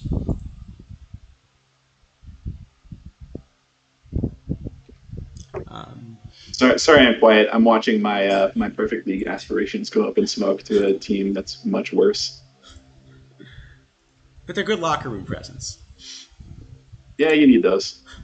Um, you also kind of see that what the model's doing here again is it really is trying to pick some of these higher control pitchers than I think what are currently being run, and this is part of trying to project where the meta is going maybe instead of where it's at.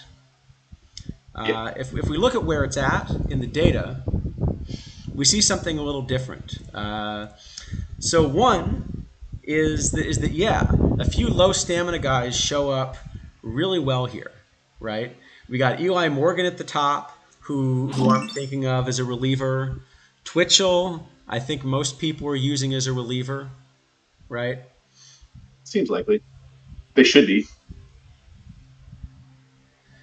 The other thing is, if you actually look at this list of observed data, right? So I kind of made the point at the top of the stream, and I'll bring this back up again. If you ask the model who are the top pitchers against kind of just like a random sampling of bronze bats, you get people like Sam Jones, Ferdy Shoop, and so forth, right? Twitchell's up there. Joe Gibbon, a little bit is up there, right? And if you ask the model where it thinks the meta is going to end up, they don't end up in the top 10. But you see right now, a lot of those cards are in the top 10 in the observed data.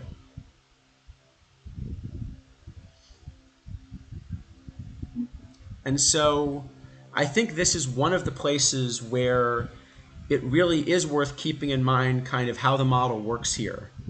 And that it's trying to kind of think about where things will eventually settle out. Right now, you still might want to be thinking about something a little bit closer to either the data or at least some of these earlier iterations we showed of the model before things settled down, because that's probably a better indication of where the meta is today, or at least based on this data where the meta was 2 weeks ago. Yep. Um, I don't All know. right, What, WARBot. what do you think? Which of these lists would you be working from at this point? Jeez. Um,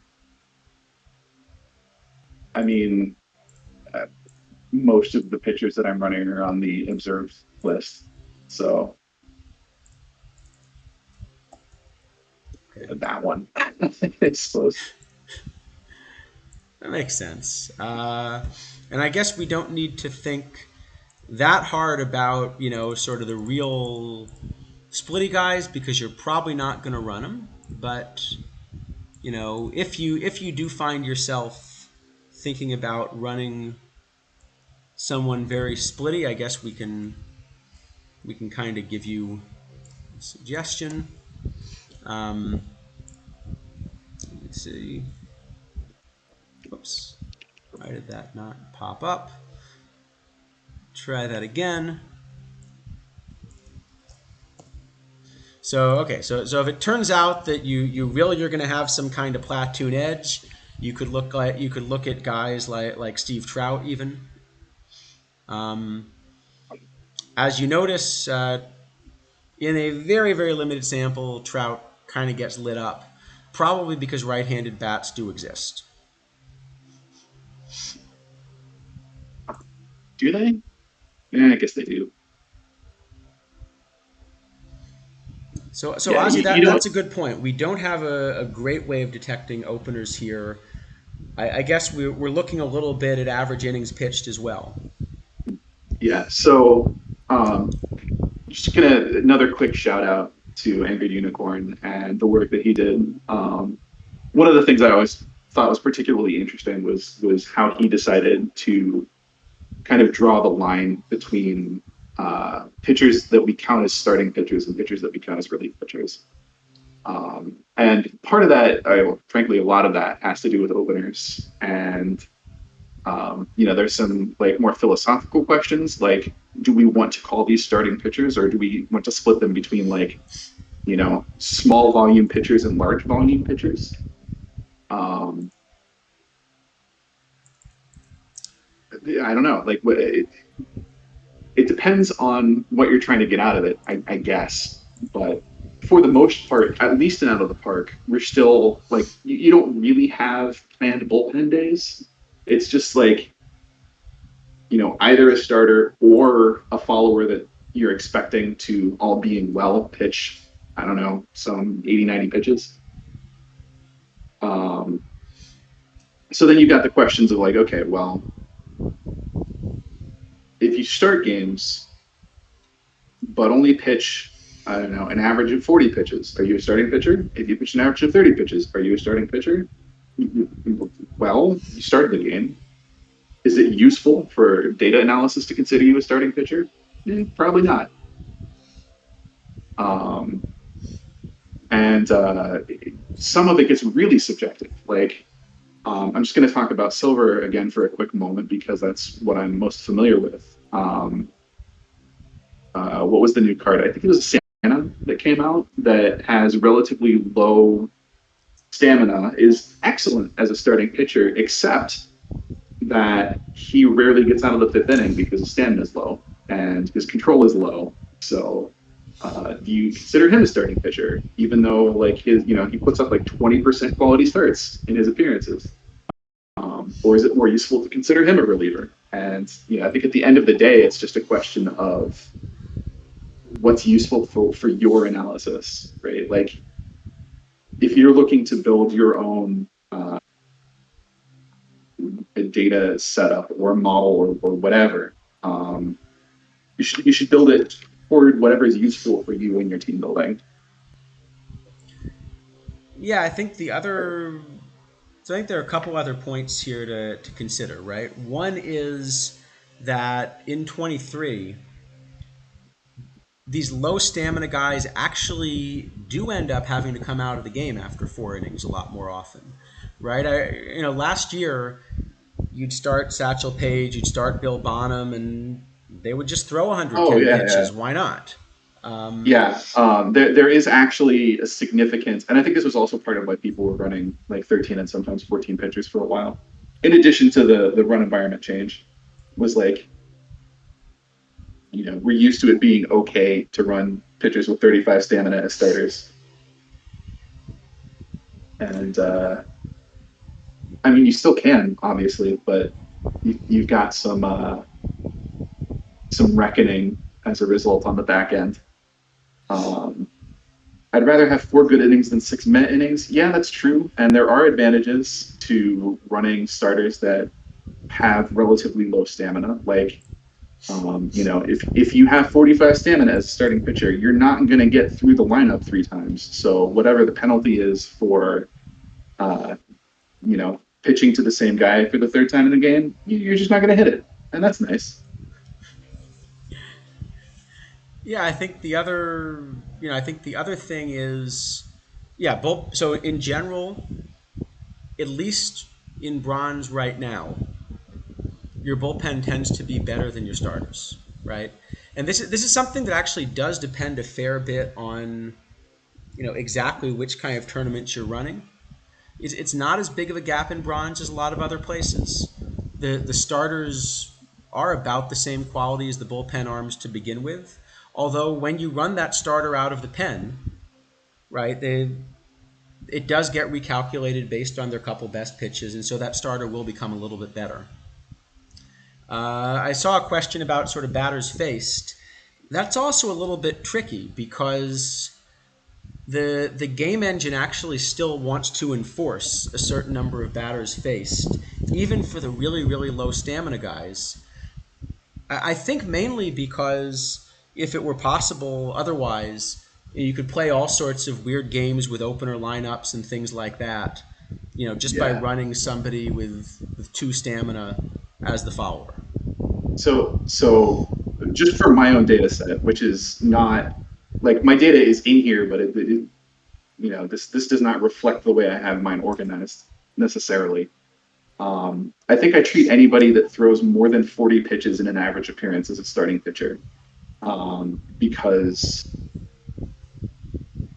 I don't know. I guess I feel like you're kind of a lunatic if you're routinely throwing a reliever out there for more than more than like high 30s. Yeah. Yeah, and if it winds up being slightly wrong, then that's not a big deal, right? It's just like my eyes still work. I can pick him out of the list and be like, oh yeah, that guy should probably. Yeah, I probably don't want to start that guy.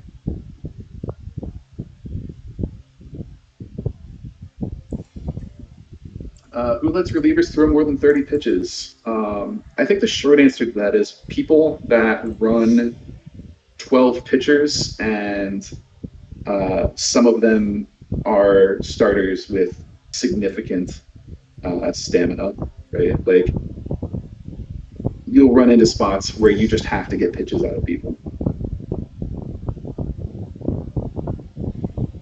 That makes sense. Uh, I think it's also worth pointing out that another thing that seems to be much more important in 23 is actually the stamina on your relievers. Not necessarily within a game, but in terms of if you're going to run seven arms in the pen, you probably need some of them to have high enough stamina to be able to throw a little bit more often. Yep. And that also is a little bit of a new wrinkle to think about in roster construction. And I think part of the reason that I do run 13 as well.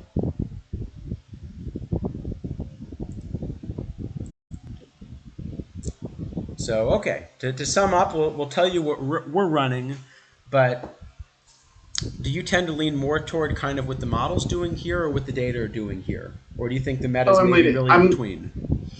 I lean data. Um, I feel like with pitchers in particular, you can get into a little bit of trouble trying to be too cute and get out in front of it. So like things aren't going to move so quickly that pitchers that were great last week are going to be terrible this week, right? Um, so I try to keep an eye on trends, and I just try to make like reasonable decisions. Yeah, I think Uh, I'm somewhere in between. if So there's a slide, if there's a slide with my pitchers here, you'll see that. And by you'll see that, I mean you'll just see whatever the heck it was that the kidneys did. all right. So yeah, so what are we actually doing? So okay, um, your biggest winners.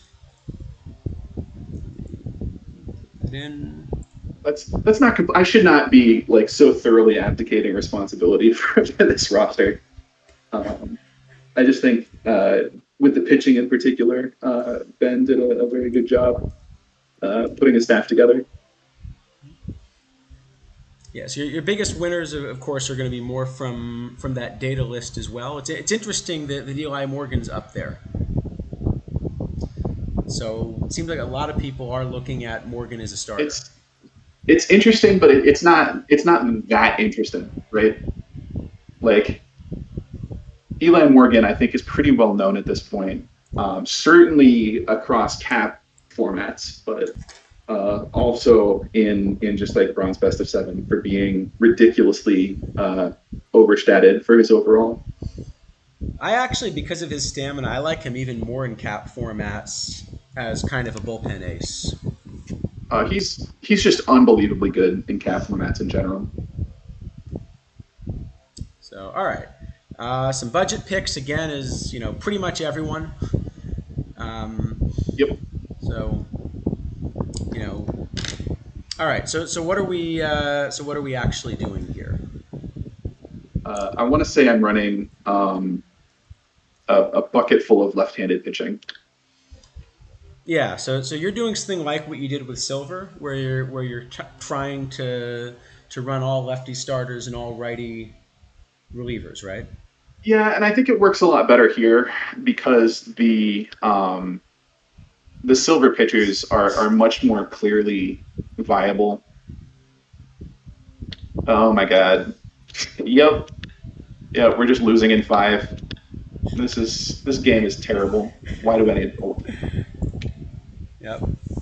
Um, so what I'm doing leans a little bit more toward the model, I guess. But maybe the biggest difference is that I'm actually picking a much higher stamina set of starters even than kind of the cutoff I had been looking at. And I've really kind of found that I want to put an emphasis, especially in something like bronze, where maybe the edges aren't as large as they're going to be in silver because there aren't a lot of these expensive cards that maybe you can get, but most of the people won't have. Um, I'm actually running some really high stamina guys here. I'm running 8 bullpen arms, and I'm trying very hard to be able to win a long series and then come back and play another long series right after. So that's a little bit of the thought process here. And I know you mentioned this more last week, but did you want to say a little bit about sort of your idea with the lefty starter and righty pen? Uh, well, I mean, I guess I can. A lot of what you're trying to do there is leverage other people's platoons, right? So um, typically, the bats that get platooned are less than great on their non-good side. Like the really splitty bats get platooned. So you wind up, yeah. I mean, it's like what Kitty's just said there, right? Like you're trying to force matchups where either they're playing their good players against you, very tired, or they're stuck playing they're stuck playing reverse platoon bats because those are the only players that can walk anymore, right? Yeah. Um, so that's one thing. Another nice thing about going like all left-handed and starting as right-handed relievers is that it makes it a lot harder for your manager to make terrible mistakes with bullpen arms. Right? It's like just pick any right-handed arm. You don't have any other options. You can't go wrong. Just pick them. Anytime you can prevent the AI from having to make a choice, you've probably done something in your own benefit. That makes sense. And and I think maybe another question in there might be more controversial, but if you're doing this, do you run openers? Um, man, I don't know. is the short answer. Openers in tournaments are kind of a thing that I'll only really do if I'm micromanaging a tournament and like need to pull something out of a hat or suspect weakness, right? I don't think openers are bugged with pitch counts anymore, at least based on my league play experience. But I don't know. Yeah, because if you do run an opener with this, that has a couple of additional advantages potentially, right? One is that even assuming that the other manager is setting opener lineups, the game doesn't like actually dealing with rest issues in the middle of using opener lineups. And so often that can go pretty badly wrong for your opponent. Sure. Yep. No, that's true. And then I think the other, of course, is if you actually do have an opponent that didn't set an opener lineup, then you might find that what they're doing is, say, starting the lefties, then pinch hitting the righties, and then having those righties pinch hit kind of just in time to face your bullpen, but not have the lefties available anymore.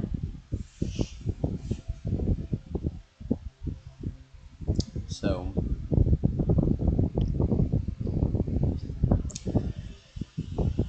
Yep. Yep. You're playing games. You're playing games. all right, okay. So we got this question about variance. Um, I think the bigger issue for me with variance is just that it's not really clear that it's that predictable or durable, right? I suppose it is the case that if you're giving up runs, say because of a lot of walks or because of homers, maybe the homers will have bigger variance. But I wouldn't think by enough to really make much of a difference.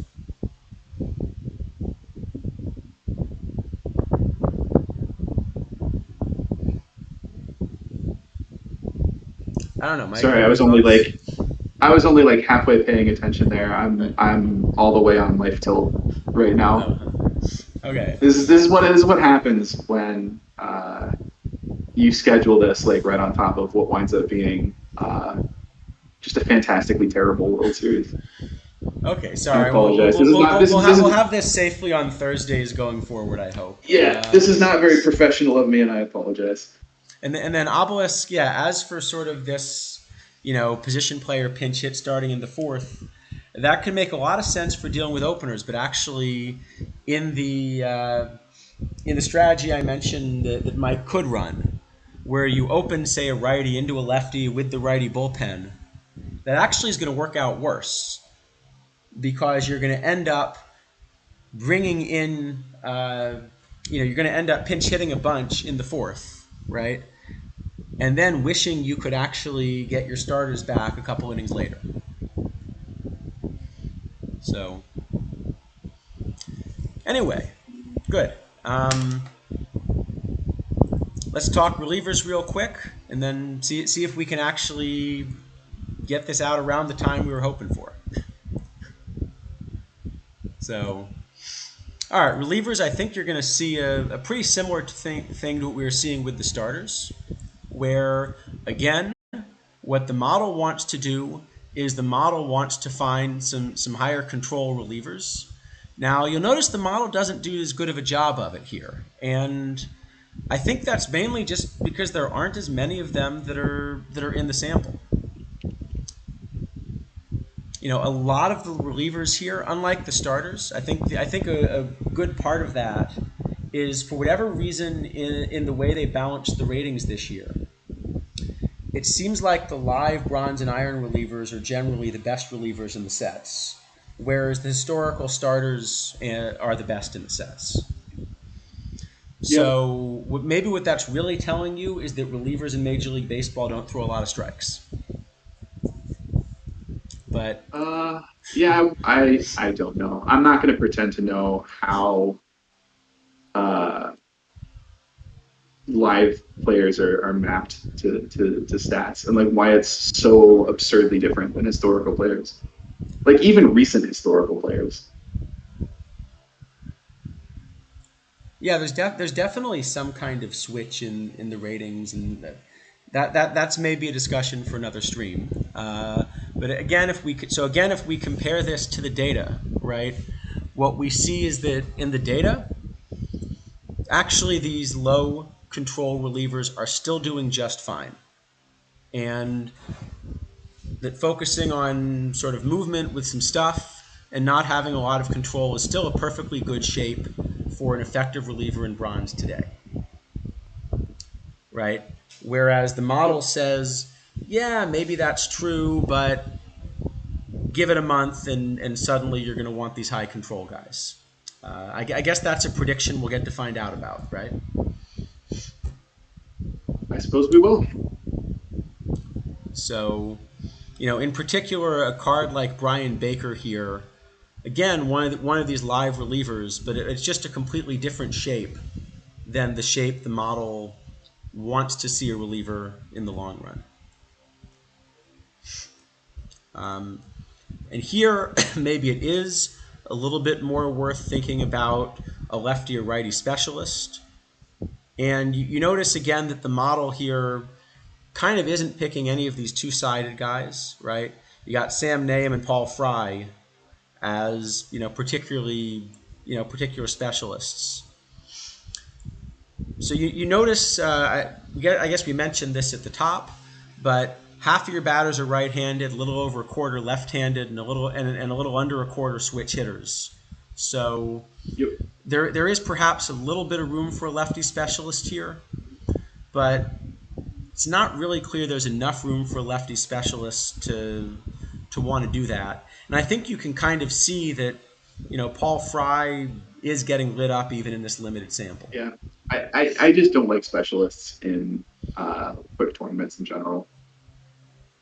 I really don't. I think I like them even less in like weekly sized tournaments, right? Like the in league play, you have more control over how many opportunities any given pitcher has, right? Like, and if your bullpen gets blown up, you can swap some people out, right? You've got your 14-day cooldowns and whatnot that you have to deal with, but you can bench a couple people and bring in a couple like maybe not quite as good people, but they'll at least be rested. And in these tournaments, that's not really a thing, right? Like, so your bullpen gets blown up, and now you're in a situation where Paul Fry is your one rested arm, and that's just you just don't want to be there. Yeah, I think if I do like running specialists, but that's again where being willing to run 13 arms instead of 12 is really important. Sure, and that's fair. If you're running 13, maybe you've got one, but yeah, you'd want it to be a VR specialist, as you pointed out, at least in the current distribution of players. So I think that's a fair point, that there is a historical change in the extent to which pitchers go after hitters.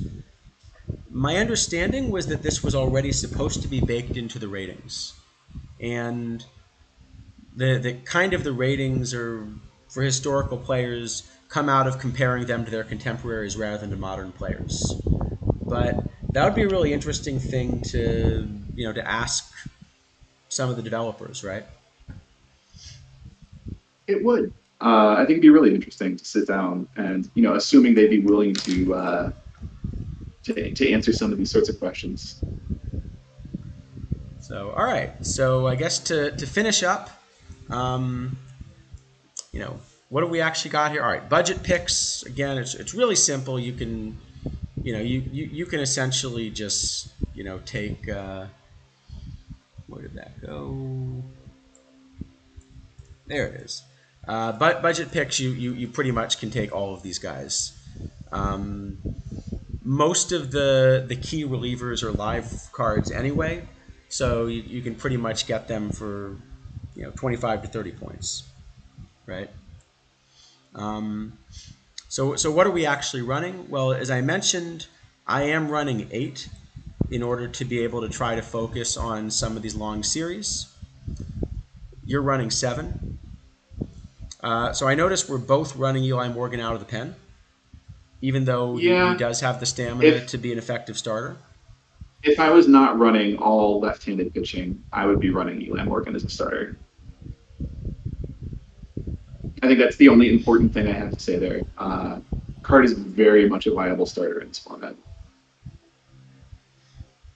Yeah, I think so. And Luis Garcia is an excellent cap reliever as well.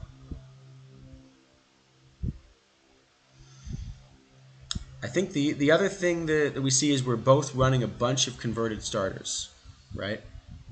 Yep, And in yep. particular, I like a And couple of these new platinum releases. I was going to say, I don't know that it's because the relievers are bad. I think it's much more, well, one, that you do get a little bit of a stuff boost running a lot of pitchers out of the pen, especially the ones with like throwaway fourth or fifth pitches that they just won't have to throw. But also, especially if you're running 12 arms, having the extra stamina is just important. It's just really important. Yeah, that's also true. You want someone, if you're going to run fewer, you definitely want someone that can, kind of come back with a little bit less rest and still be viable. And again, you've Yep. also decided to run sort of all righties out of the pen with this idea, whereas I've intentionally gone for a little bit more of a mix, right? Um, I think the other thing I'd point out here is these couple of platinum cards we really had very little data on, right? Dick Drago, we've got what 330 innings, 136 from Lee Stanga. I'm guessing is that how it's I'd go. pronounced? I'd go Lee Stang. Could be.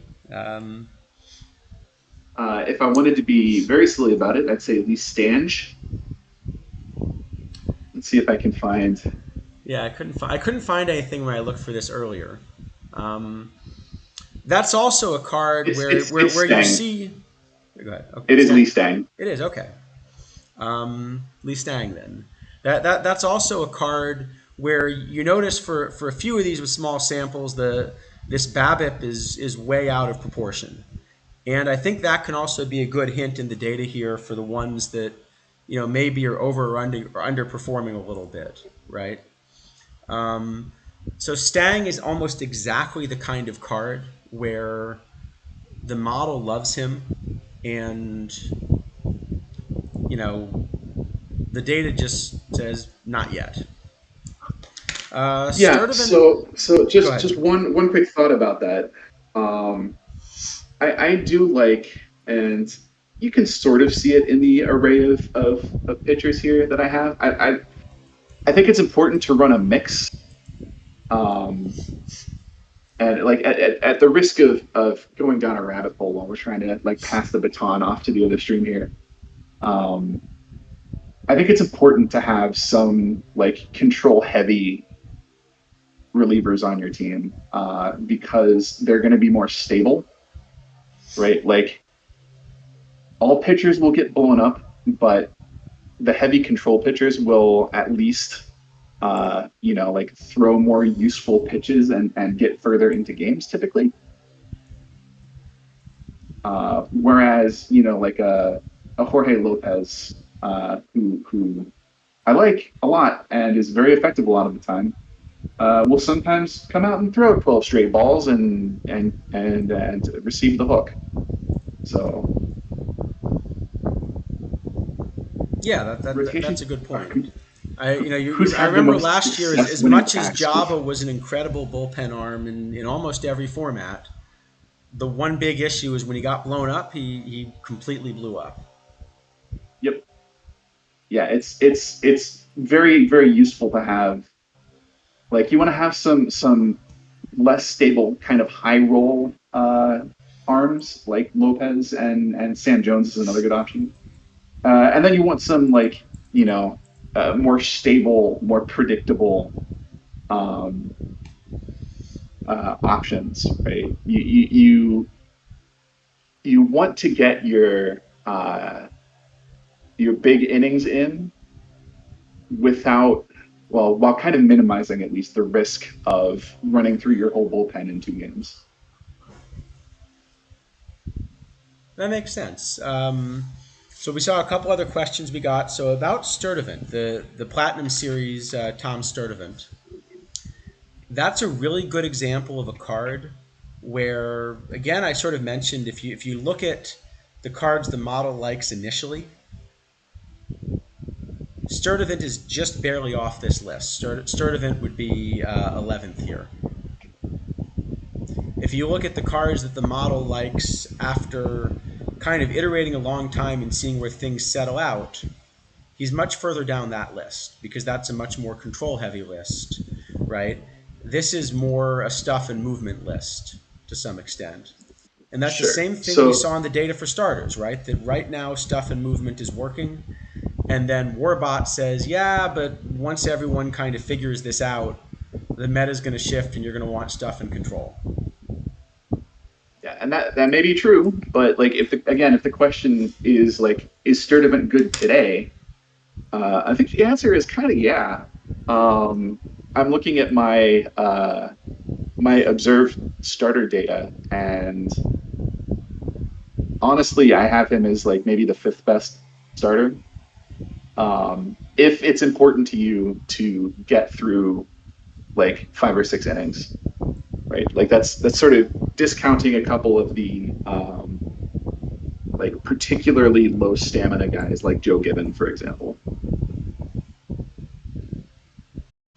Yeah, I also think that sort of in today's meta, certainly in the meta of 1 to 2 weeks ago, which is kind of the average point for this data, should be much better than Batista. I Yep, agree with that. I would have no problem with Sturtevant on a team today. Who's had the most success winning packs with the lineups? I I guess have been neither of us startled. runs a lot of bronze, right? Well, I've started running bronze regularly on my pack alt, which has turned into a league team pack only slash whatever I need to do to collect data for this show team. So it's been running bronze for the past couple weeks. Not that many quicks because I'm not checking on it constantly, but I've been in most like early and late tournaments on any given day, and it's done pretty well. Like it's honestly done. It's been solid. Um, the team's winning close to 60% of its games, which I think is about as good as you can reasonably expect to do in bronze at this point. Um, Relatively small sample size. Again, bronze is enormous and played by a lot of people. And But some success in a weekly. um, yeah, yeah. Uh, what I will say, and he might be mad at me, but if you want some just real solid opinions on bronze, Kidneys is constantly working on that. So uh, hop in his Discord and you'll get some um, good information there about bronze in general. Okay. So this is probably a good point to wrap up. Then we'll hopefully be back on Thursday on a more regular schedule. Did the cap stream start yet? Or I was trying to see, and then I can kind of go rate it. Or Uh, Good question. Let me ping Durden here real quick and see.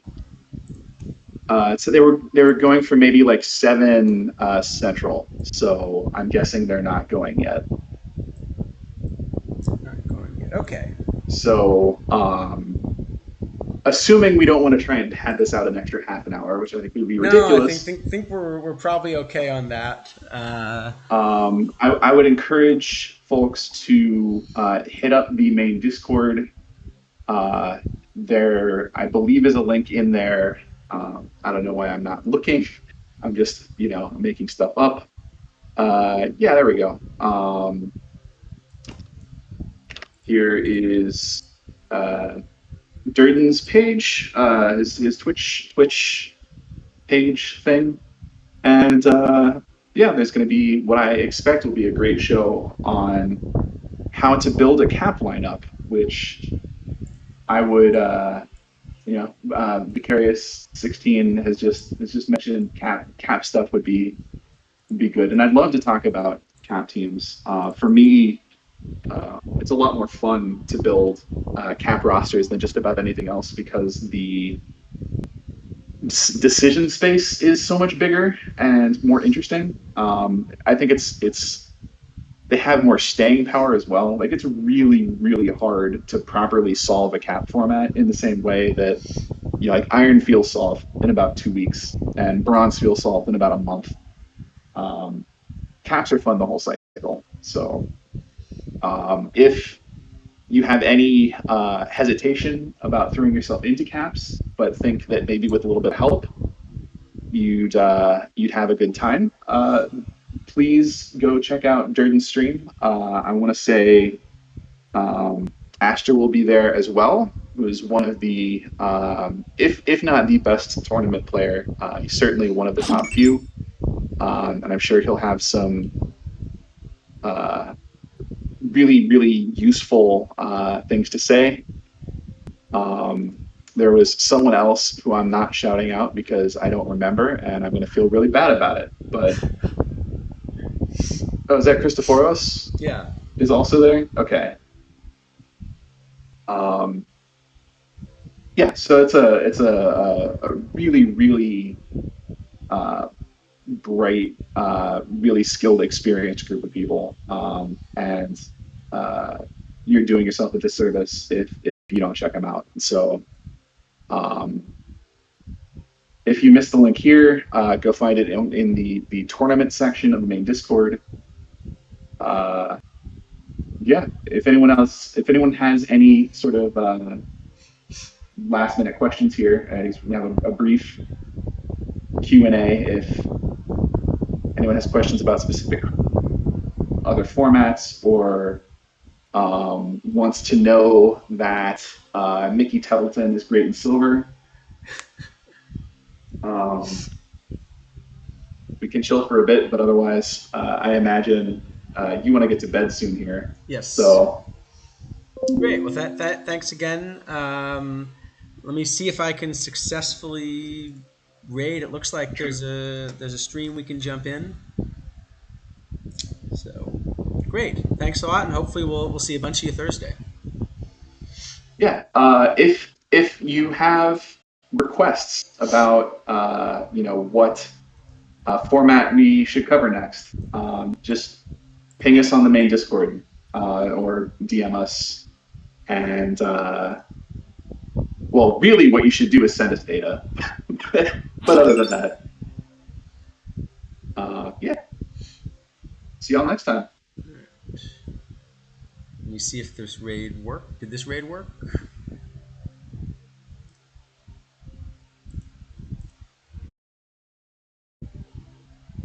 Can you tell if the raid worked?